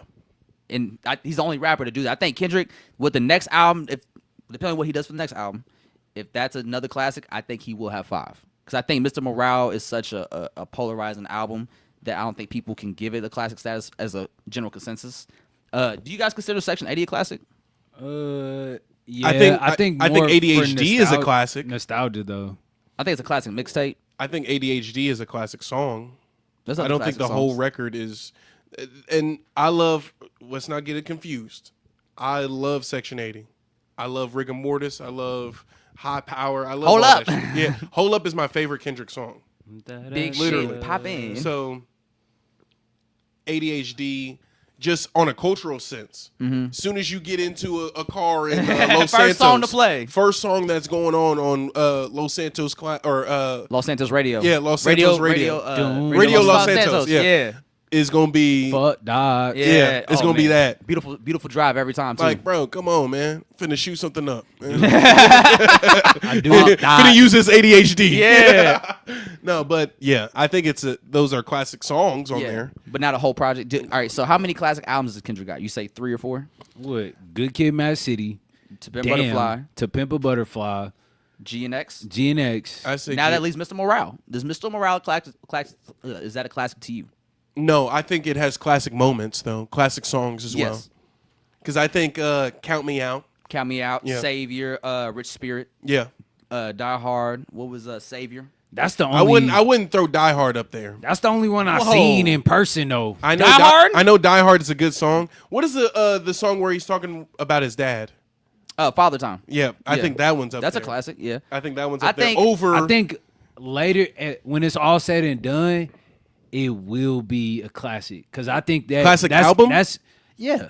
Cause you gotta think what Kendrick is sharing with us. He been super raw with us in this album. Yes. And that's about his therapy. And he talk about a lot of shit that niggas still don't really Wanna have face. open Yeah. And that thing have open dialogue about. He made a project about it. And I think that's why people are very conflicted about it, because it's like Young Groove was talking about earlier, how like a lot of kids, say they have a lot of trauma, and it's like a lot of times, tough love isn't traumatizing. It's just you feel uncomfortable in that moment, and so it's like you're not being traumatized, you're just uncomfortable, and you don't know how to deal with that. I mean, but like this is like when he was talking about giving them feedback for shit. Yeah, not like he's beating his kids or nothing like that. He's like, this is like when I'm trying to give artists in the studio feedback, they get uncomfortable when I try to give them like critical feedback. Yeah. And it's just like, to them that's traumatizing because they never had those conversations with people before or connections. And so like I think Mr. Morale is one of those albums that's it's uncomfortable for people to listen to because they're dealing with emotions and feelings and thoughts that they may have had themselves, but they haven't addressed it before. Yeah. And so now they're hearing it out loud and they're relating to it and they have to address it now. And I think that realism could be too much for a lot of people, or even just for the average consumer who's not even into music like that. I think it's cool that he's able to be jarring in that way. Yes. Like it's like Yeezus, we liked it because it was like an ego and like it's a fuck you. And, I am a god. Yeah, but this is We're stripping down. We're stripping down the ego. It's probably the most purest thing an artist can do is like be raw in that sense. Yeah. Transparent. And if you Yeah. go ahead. Finish. No, it's just I think about what it was like being in the pandemic and how I had to peel layers back just to tap in with to get closer to my family. It was like definitely a lot of crying during that time, a lot of real shit happening, and time is short, so you better overcome that trauma and learn to appreciate the tough love, because sometimes it's gonna be tough times, so we need that. and try, bro. Yeah. just try. And like you said, there was a lot of times in the pandemic where you had to peel back some layers, shed some skin, and have those uncomfortable conversations. I see a lot of you motherfuckers never did that during the pandemic, and that's why you still confused out here today. Yeah. You don't know who you are. You trying to be outside too much. No, go in the house and find yourself for a minute. And Go then- see your kids, nigga. Yeah, a lot Bro. of y'all a little too old to not be seeing your kids. Bro, can I say one? This is this is crazy. You're also too right? damn grown to be saying my ball. Bro, literally, Joe. I saw this fucking post on Instagram. This nigga said, all I care about is women and the experiences that I can have on this earth. Whole time this nigga got a baby. Nigga, and I understand not posting about your child on Instagram or social media, but you couldn't have said family. Women is above family. Yeah, He said women and experiences. Like, you don't really have a lot going on here. Like, It's like Travis Scott. yeah, Yeah. it's Happy lit. Meals. It's lit. LaFlame. That's all you get from Travis Scott. Like, bro, come on, man. Go Yeah. see your people, man. Go see your kids, man. Overcome that trauma. A lot of y'all is 30. Y'all got kids now. You got to admit it. Stop lying to people. Stop making it a secret. Nobody cares about you that much. And Like, take the hat off. Yeah, take that hat off. Yeah. I want to see what's under them achievements. Hey. I want to see what's under that hairline. It probably don't exist. That's probably why a lot of y'all are angry. That's probably why a lot of men are just angry. Man. They're 30 plus with a shitty family situation and they have no hair. I'd be pretty pissed too, but I don't have a kid and I have a great hairline. So I don't have none of those problems. That shit off. Man, we only get better with age, though. It's like Some of wine. y'all don't. Yeah, you're y'all right. We seen don't Seal? we don't fall in that category. You say Seal? Seal. Like the singer? Yes. Heidi Klum's ex-husband? Wait, she was married. They were married. They were married for hella She was. long. They started dating around the Kiss of a Rose era. Yeah, That's the only song I know. I think. yeah, that one. What was that? That was at the end of Armageddon or something. No, that was Don't Wanna Miss a Thing. That the Aerosmith song. Kiss from a Rose is I don't It's know. in a movie. That's in Batman. Yes, it's in Batman. Okay, yeah. Yeah, Batman. that's And in then- Batman. The Val Kilmer one. Yeah. Yeah. And then he You did know he fucked his neck up. So there's a scene where he got don't go crazy. Yeah, I'm sorry. Continue. Bro, he also did All right, go ahead. what you call it? He did Fly Like an Eagle in Space Jam. Yeah, Yeah. that's the one. That's the one I'm thinking Yeah. of too. Yeah. Fly Like an Eagle is... It's that one, bro. It is. It's that Do, one. do, do, do. Yeah. Like yeah. Man, you only wanna lace Seal, my shit up And the now. thing is, I don't know if y'all ever heard. I don't know if you ever heard the original version by Steve. Hit me my Miller ball. Band. My ball. Hey, pass the rock, bro. But if y'all, I don't know if y'all ever heard the original version by Steve Miller Band, which is an amazing song in itself. So for Seal to take that classic song and then Make another classic. make another classic, it's like, all right, motherfucker, you really like that? Okay, Seal, Yeah. hold it down, hold it down. So, look, that's that bald heads in the heckler fall endorsements. Look, Jordan started. Tongue out, Bro, he really made a way for dark skin. Like, I know I keep bringing it back to that, but like, like yeah, Are bro, you a really colorist? I'm pro-black. Hey, that's the right answer. I'm pro-black. That's the right answer. I think we're better. No. Yo. Hey, no, like, if Michael Jordan wasn't his cover, y'all think they would have got Seal to sing that? If Michael Jordan was Larry Bird, they would have definitely got The Eagles. to do Boy that? George or somebody to No, it sing would've that. been, The Eagles. Bruce Springsteen. Bruce Springsteen or what's cuz name that did the Tarzan soundtrack? Phil Collins.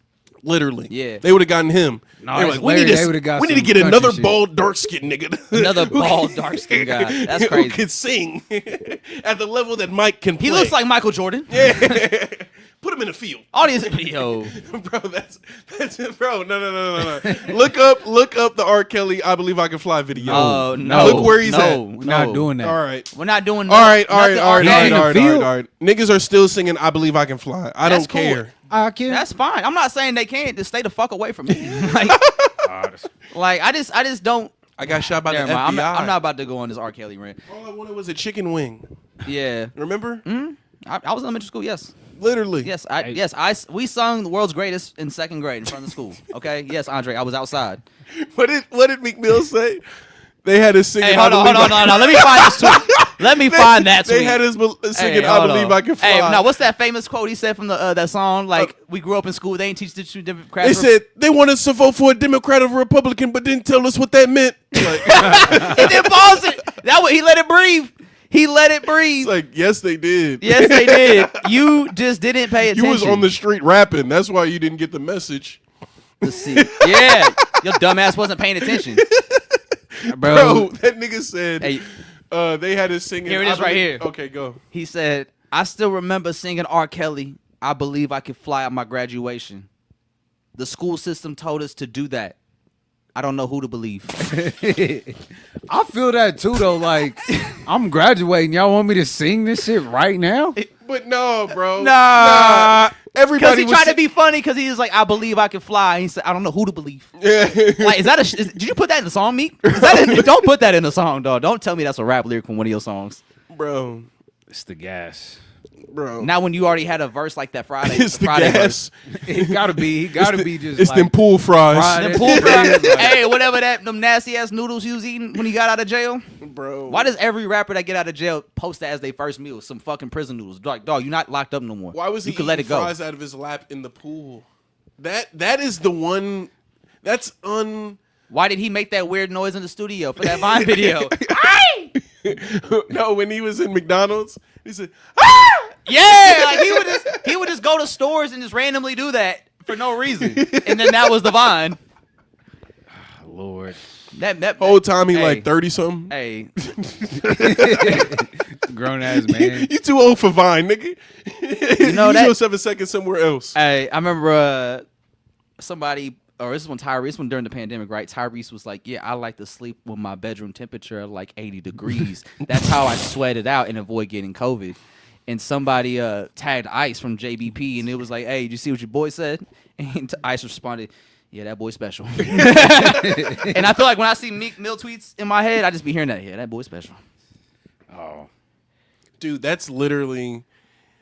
But like, hey, great rapper though. Like, Yeah. great rapper. I just Can't deny the can't deny skill. the talent. Like, hey, so when somebody, I don't know if it was you. I think we were having this Wale a legend conversation. I think you brought up is Meek Mill a legend more than Wale, and I would say Meek Mill has definitely earned his spot as a legend in hip hop, especially during that 2010s run. Is it the albums? What projects? Dream Chasers for sure. Championships for sure. Championships is like, to me, that's his classic album, hands down. Do you think the freestyles make him a legend too? Does yeah, that count? Does that add to the lure? Yes, 100%. Especially with the knowledge remixes, like that adds to the lore. But 110%. last week we just said that Meek wasn't a legend, and now No, we we're didn't. saying I said he was. We said Wale wasn't a legend, or I guess I was saying he's not a legend. I think you agree with that, if I remember correctly. What? Wale is not a legend. Yeah. we got to pull up Wale the is tape. not We're a gonna pull up the Yeah, tape and we insert said it right because here. somebody, I Did we think, switch? I think it was you that asked. You were like, does Meek Mill legend? I said, Yeah. yeah, 100%. I would Okay, say, all yeah. right. I got to check the records, Yeah, producer's gonna watch the film. man. Y'all didn't listen actually- to The Gifted? Hey, that was a great project. That was a good project. I'm not sure if y'all are on your phones checking. Clearly not, but we just dropped some bombs on Iran What the fuck? Oh shit. an hour ago. Well, all right. Well, World War III. Here it comes. live on the pod. You heard it here first on the Yadda Yadda. Hey, America just said, hey, yo, if you in Iran and you American, go to your nearest bodega. Put your hand in the register. For the next 24 hours, their money is now your money. Oh, it's like on nuclear sites. Yeah, it's bad, bro. 3 bombs. Ooh, wee. Hey, Iran was on Twitter talking like King Von, so I'm curious to see, like, time to stand on that business. This is just No, bad, bro. They fucking shoot up KC and shit. This is just bad. Hey, man. I'm glad we're in the middle of the map. Ain't nothing coming Ain't this nothing way. safe, bro. Ain't nothing safe. We in America. You're right. Goddamn. Huh? Yeah, you're right. In the Yeah. middle. Because of Nebraska. Nebraska has the biggest military base. So if we were gonna respond, it'd be coming from the middle of the. That's what they be saying when they being corn fed. Yeah. Mm-hmm. It's Well- Well, time to put that military budget to work. cut that. Hope it was worth it. Yeah, hope that hey, listen, I don't have hope that health Camaro was worth it. I don't have health insurance because of it. We don't got free education because of it.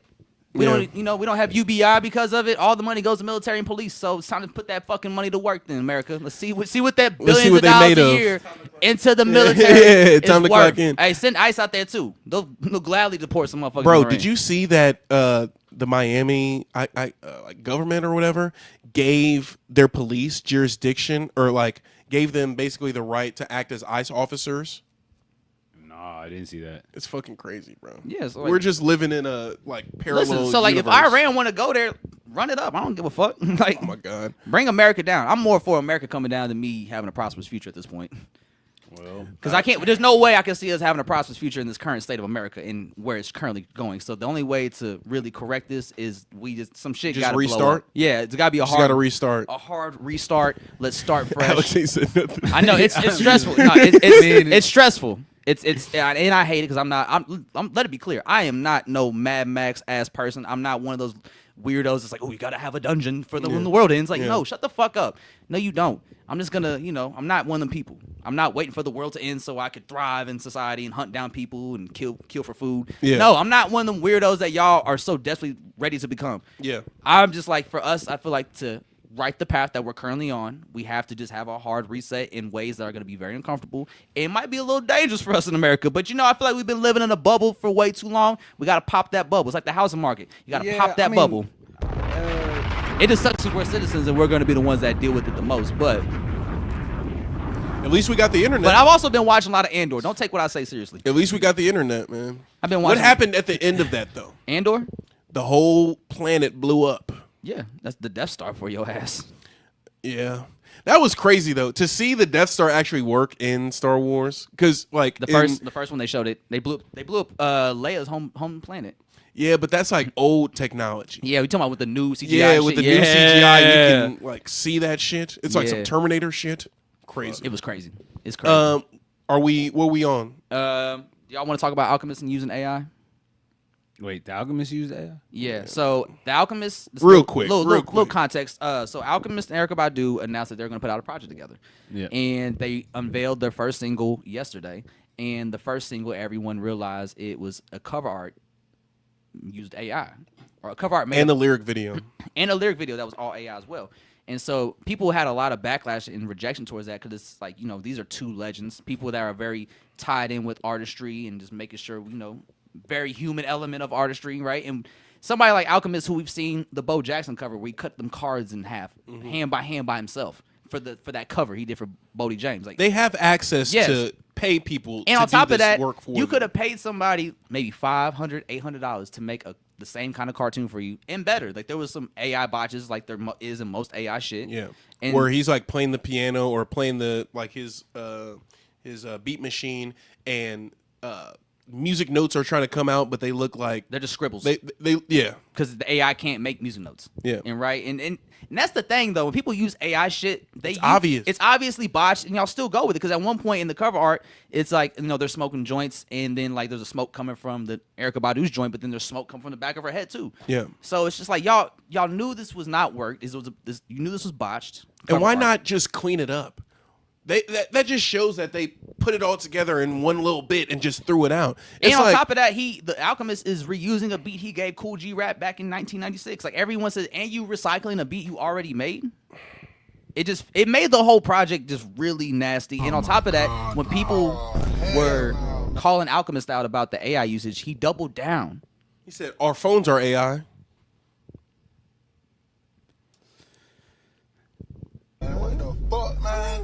Like, This how I see it, cause y'all got great points, and I agree that one, pay the artists, pay the people that have been working their lives for this, and they have that nuance, that it factor that you only get from a human. Pay those folks, but also we got to remember, people is artists, and that AI is here. So I don't want people like leaning on it or like Clean it up. It can't be. It I can't agree be with the that. final at least, thing. At bro. least clean it up. Yeah, it can't be the final step. There has to be more context as to why this is like the start of this rollout, because we got two legends here and we've been real excited for this. I don't want this to taint the the project. It definitely tainted it for me. did. I'm Have not y'all trying to listened to the none of song that yet? shit. No, Y'all haven't listened? No. nah. I haven't listened either, 'Cause but I just- not because of the AI shit. 'Cause- We still got to listen. And the way I look at it, right, people, when it comes to cover art and AI, it's just like, you cut out the artist. It's like, okay, that'd be like if y'all were at Made Mom and, one of the big three was like, all right, yo, so going forward, we're just going to AI our designs. We don't really need Ant no more. Like, that wouldn't be okay. Like, that would, Yeah. like, morally, like, well, nah, we're like, now we're cutting. We don't even give Ant like another opportunity. Like we're not giving him a different job to hold it. Like now we just cut his position out. Yeah. And that's kind of like the direction we're going in society where AI, the plan is for them to start taking over jobs that humans do. Like Amazon's testing out AI drivers. Mm-hmm. And so now we're getting to the point where AI is going to start taking jobs from people and there's no alternative for those people. Like no one's ever mentioning what humans are going to do after AI takes these jobs from us. Yeah. It's just AI is going to do jobs that humans do 10 years from now. And it's like, okay, cool. What are the humans going to do? Are y'all going to put us in a position to, are we going to have universal basic income because none of us have jobs anymore because you gave it all to AI? Okay, so then what's the end game? What's the solution? This is the small step into that. I have a hunch, but I don't think it's ready for the I'm not going to the military, Andre. I promise no. I'm not going to the military. We can't. They won't even take us, bro. 27 is the last cutoff. That's why I started dancing at my. This is my golden year, nigga. Yeah.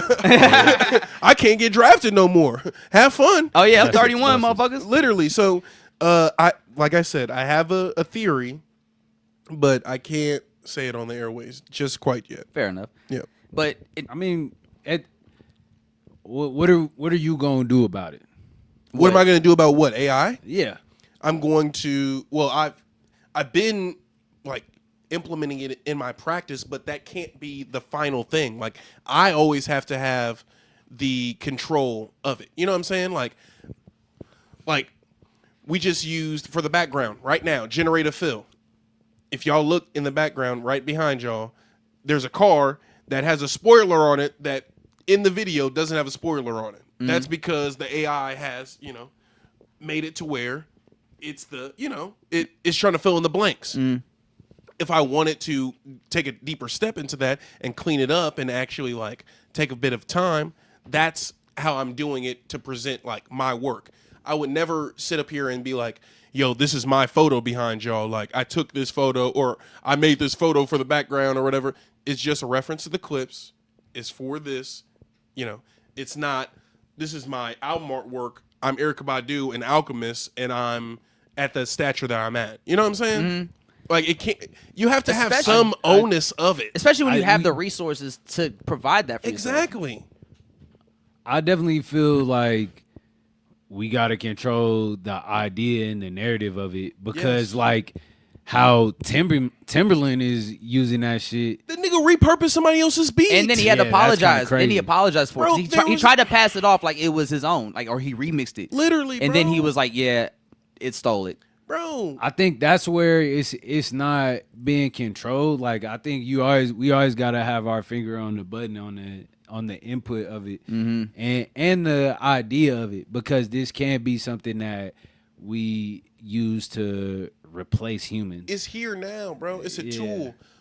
What I'll say is, in terms of AI, if you have any like I don't know, opposition to what it could be, or if you don't have opposition of what it could be, is probably the best way to frame it.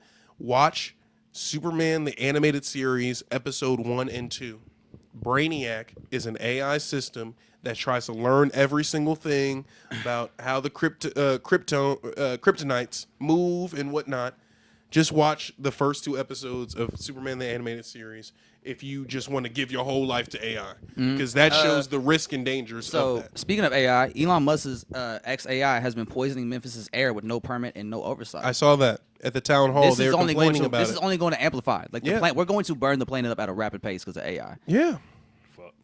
Because it's harmful to the planet. We don't have a energy efficient AI system, so we're burning the planet to generate these stupid ass pictures for Grok. Because you stupid motherfuckers don't know what's because y'all want to look like y'all from the 80s or look like a teddy bear. And also, you motherfuckers that don't know those mukbang videos are AI, you're fucking stupid. You really are, because there's blatant, obvious mistakes in every AI video. They're so easy to find if you just look at it's all in the details. Like, bro, you mean to believe me you thought a real bitch just ate a whole fucking chicken wing, bone and all, and you didn't see nothing come out of it? Or a lobster, eating a lobster like it's a chicken tender. Like, y'all are so gullible and dumb. Like, y'all gotta really just look in the mirror, bro, because y'all are really fucking stupid. But we're cooked, bro. CIA finna do jumping jacks on the black community with that AI shit. And like, don't they got in the fact all those mukbang videos were black people? Black people. Is literally. Like, yeah. All these videos and that they previewing, they over here using shade room dialogue and shit. Bro, like, you invited I think that's why this is everybody put on your tin hats. This is why I think Elon bought Twitter to improve his AI and to improve realistic dialogue between humans. That's crazy. And to him, realistic dialogue for his AI is a black woman who's eating chicken asking you invited that man to your birthday party, but not your best friend who told you happy birthday. It's weird. It was weird. Yeah. It was just very shade weird. room prompts. Yeah. I was like, what the fuck are we looking at? And how can you not tell this is obviously AI? It's very glossy. It's very shiny. All the AI videos are. I will say those fake news clips, that's really going to do numbers in 2028 when they finna have a new election. Bro, That might be when they put the restrictions up.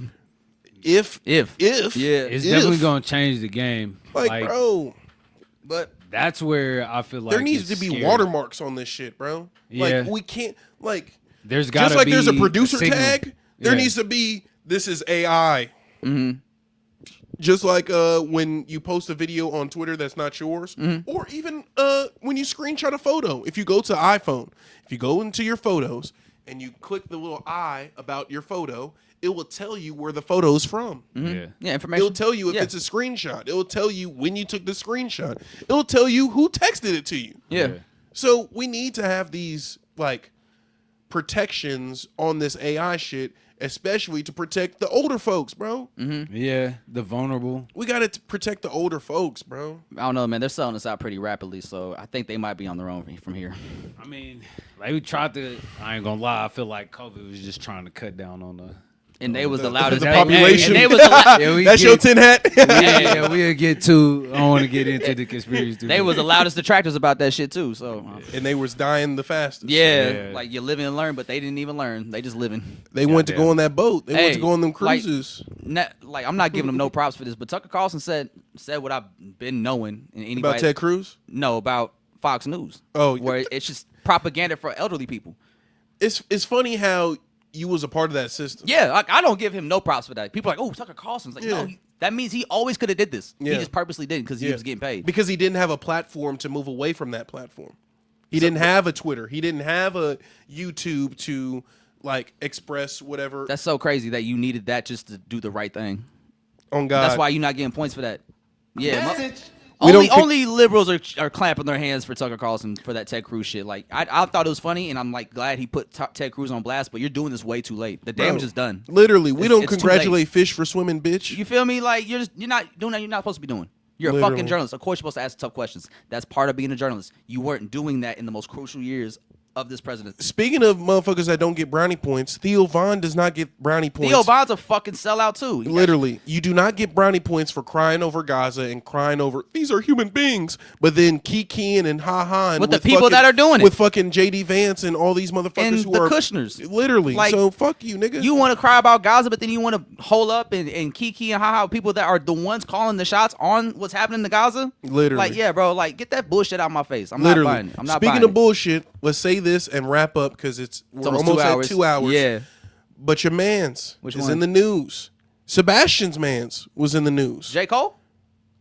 Mexican OT. Oh, yeah. Come on, man. Ooh. Come on, man. Everybody. As the representatives Is of this, this. all right, so Come on. all right. Wow. Talk about wow, it. you wanted to go there. Come with it. on. All right. ISO. Yeah, all right. All right. Yeah, I'm gonna be real with you, man. I don't think Mexican OT does like a good job of representing Mexicans, and especially when we're trying to improve Black and Brown relations. Yeah. And I'm just personally At this time. yeah, at this exact- time right like, now. But see, why here's the now? thing. Here's the thing, though. With everything happening in LA with the ICE raids and going throughout America, last election season, I realized Mexican OT is a Trump supporter. And since he is from a border town in Texas, he was saying that since y'all aren't from these border towns, you don't really know what it's like and what we deal with when it comes to immigrants, which is I thought was crazy for a Mexican to say, because I would never think like that as a Mexican. I don't look at any Mexican immigrants like, oh, that immigrant needs to fuck out of here. Like, I've never looked at Mexicans like that. Like, I don't bro. think like that. So him thinking like that was like, that's a fucked up mentality to have about your own people. Yeah. And you from Texas. And you wouldn't even know about hip hop if it wasn't for an immigrant worker that you worked with showing you Big L. That's how we got into hip hop. So the fact that he was like pro immigration as a Mexican, as a Latino from the South in Texas was like threw me way off. So that's when I was already like, fuck Mexican OT. But then he recently made the news because he was on Angelique's podcast and they asked him why he says the N-word and why they think it's okay for him to say the N-word. And he was like, I feel that when people say that they don't like it when I say it, but at the end of the day, like, the fuck you gonna do about it? Who gonna stop me? Yeah. In a room full of women talking about who gonna stop me. And that's the worst answer you could have gave to the question. You could have really had a real cultural, in Texas. Nuance. Yeah, add some context. You just saying, well, who's gonna stop me? And it's like, all right, so now it's not even a genuine reason.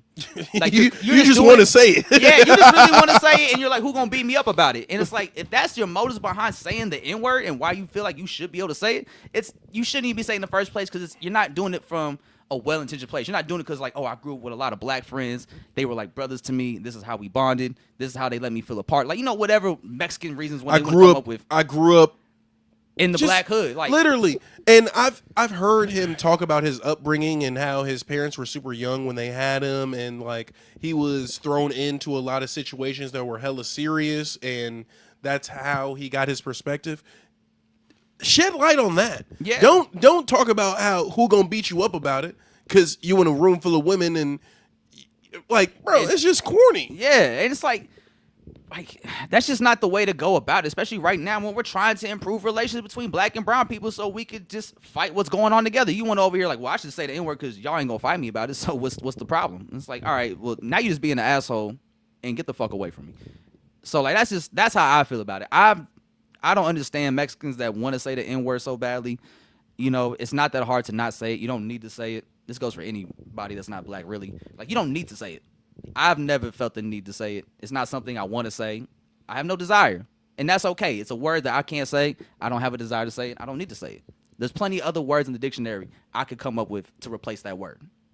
Bro, and just like we putting shame on this nigga for having that stance, we got to put some shame on Sauce Walker for talking about Sauce Walker, bro. Like, I saw that and I was like, this ain't even my conversation. What was he talking about? He said, because somebody, I can't remember. I think it was her name. Anicia. Was it Anicia? Yeah. So she's a rapper too, I guess. From Texas. And she said, if you're not black, don't say it, period. I don't know why that's so fucking hard for niggas to understand. Then Sauce Walker responded to her talking about she barely black herself. It's something that you wouldn't understand. It's a da-da-da-da-da-da. He compared saying the N-word. He's like, saying a black person can't say the N-word is like me saying... No, Mexican person. Me saying a Mexican person can't say the N-word is like you saying black people can't eat tacos. And it's like that... Like that's... Those aren't the same things. Like, we don't... Never mind. They're just not the same I was very things. appalled at that analogy. They're just not the same thing. That's not the same thing at all. Tacos weren't used systematically to oppress a people. Yes. Tacos are food. Period. Like, tacos ain't hurting nobody unless you poison them. Like, literally, bro. Like, it's just a food. And there's not the N-word is a slur. There's not a derogatory term. There's not a talker to, there's not another word that's more derogatory than the N-word as it, you know what I'm saying? Nigga, and then the ER. Like, its history is exactly. insane. There's things that trigger people that you can't just do. Like, why is that so hard for niggas to understand? If you're one of the Mexicans that say the N-word because your black friend said it's cool, that's fine. Keep that around them.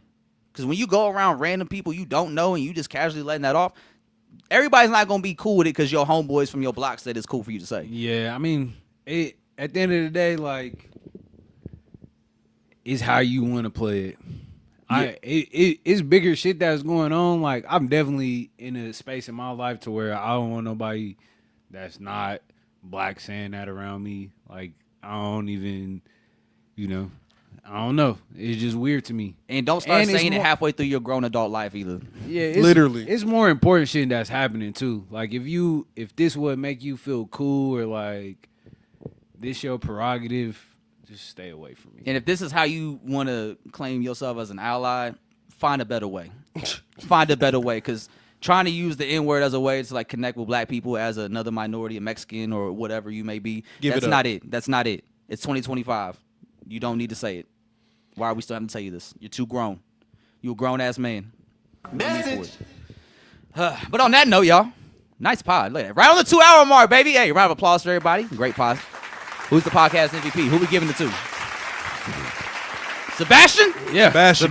Sebastian! Oh, shout out the situation. You want to what we did this past week? Oh, yeah, yes. Yes. So for those who don't know, our audio engineer Sebastian, who's also a good helper in the community. He's part of what's the organization called? I don't want to botch it.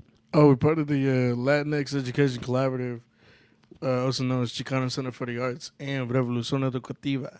That's right. That's right, man. So he, Sebastian asked if we could pull up as a pod and just kind of teach the kids a little bit about podcasting, how it goes, how to engage in conversation, how to set up a podcast behind the scenes as producers. It was really dope, man. It's cool getting to talk to the youth, especially, you know, the Latinos. I've always been trying to, whatever I can to help that community. I always try to do my best. So it was fun getting to talk to the kids, man. Yeah. Shout out the little homies. A few of them was really engaged. Yeah. And I think we might see them producing some sort of content. Shout out to Sergio. Yes. I fuck with Sergio. He cool as hell. No, He was hella Gigi cool. was the one that Gigi, was like, yeah. she could have did every role. She was locked in. Yeah. She said, I set it up. She had great questions and great answers. So it was a good time. Yeah, Gigi came and talked to me after I think Andre left and was like, "Yeah, I really want to produce." Like, Yeah. Like the episode tomorrow, so if I can help set up. Yeah. And it just shows you that, you know, the youth is out there. And it's important that if you do like have a interesting or creative job or hobby that you do, you should share with the community. Teach right, a kid man. how to shoot the camera. Each one teach one. Yeah. Type vibe. And then so we did that a couple days ago. Salute to Sebastian for letting us be a part of that. Yeah, man. Thanks for pulling up. Oh Appreciate man, all did, y'all. did the kids did the kids like it?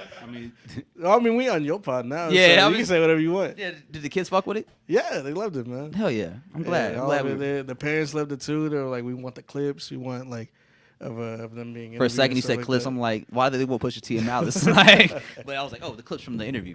Yeah, They thought it was fun. That's It was really dope. cool. You know, it's a good experience to let them handle with professional equipment. You know, something that they don't always get to see. Some of them were like, "Damn, this shit's complicated." Yeah. But you know, we told them like it doesn't take. There's the group photo. Yeah, there we are. Look at us, man. Gang. That's tight. I love that y'all have that. That's in Northeast too. Because Yeah. like the first time I was trying to, I couldn't find the place because I was like, where the fuck is this building? And then I realized, oh, it's in the old thrift shop. So it was cool, man. I'm glad it's right in the heart of Northeast. Is that the heart of Northeast? It's a big part. I mean, I Concourse. don't know The if I Concourse would is say- right there. It's right up the street. That's a pretty. Yeah, the park. Yeah, that's a big staple. I would That's a say good- Northeast. What is the heart of Northeast? Where's Superfleet at? Yeah, and I feel like you have to be a high level mage to find the heart of Northeast. I feel like the heart You of got to Northeast. be a strong paladin. Where's that? Where's Bacala at? That little intersection Bacala's on, where the high school is, and then there's like the fire department, the car wash. No, you speaking for it. You talking about where the McDonald's is? Like on the Ave? Yeah, we see the average. You go up the street to past the McDonald's, and you get like the fire stations up there. There's that. I think the school is abandoned now. It was like a big ass building, so Yeah. pawn shop. Mm-hmm. Is it by the semi killer bridge?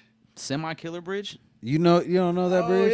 Yeah. Over there's a Mercado Fresco. It's like now. it's further down on the Ave. I think Andre. by the Northeast Public Library, McCutcheon. Oh yeah. Okay, yeah. Nah, it's not that one. What'd you see? but yeah. Either way, yeah, no, I appreciate y'all coming out, talking to the youth. Man. It's always a good experience. Yeah, thanks So, for having us, man. yeah, man, of Looking course. forward to doing it again. Hell yeah. And then tomorrow night, River Gala in the Los Ferns, 7 p.m. Your boys DJing. Come see me and have a great set, or just listen to me tell you how great it was on the next pod. Either way, I'm going to do it regardless, so just show up. You got to fit? Ready? Yeah, I got some green shit. Yeah. But I don't know. It's not formal. He's gonna look like what you gonna look like? You gonna look like the Riddler? He wearing Nah, the Riddler I ain't wearing the Riddler. I wouldn't do that again. That's what's happening.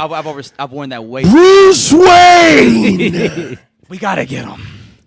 But yeah. You ain't seen the Batman. No, I've seen the Batman. Okay. Yeah, he's like, does he know? Yeah. Ah! Yeah, because he's like, yeah, the only one we weren't able to get was Bruce Wayne. And that's when Bro, Batman was perfect, like, ooh. perfect. Yeah. That the acting of his eyes. Phenomenal. That made me, Because like, you could see his Robert Pattinson's like heart drop. Like, Yeah. no. Yeah. He knows. Yep. Yeah. Beautiful. Yep. Can't wait for the next one to come out in 2030. It's going to be great. Can't wait, Robert. Keep it going, man. Until next time, y'all, this is episode 129 of the Yadda Yadda Podcast. Kid Joe Cornejo, Black Hyphy, Sebastian, Nelso. We out.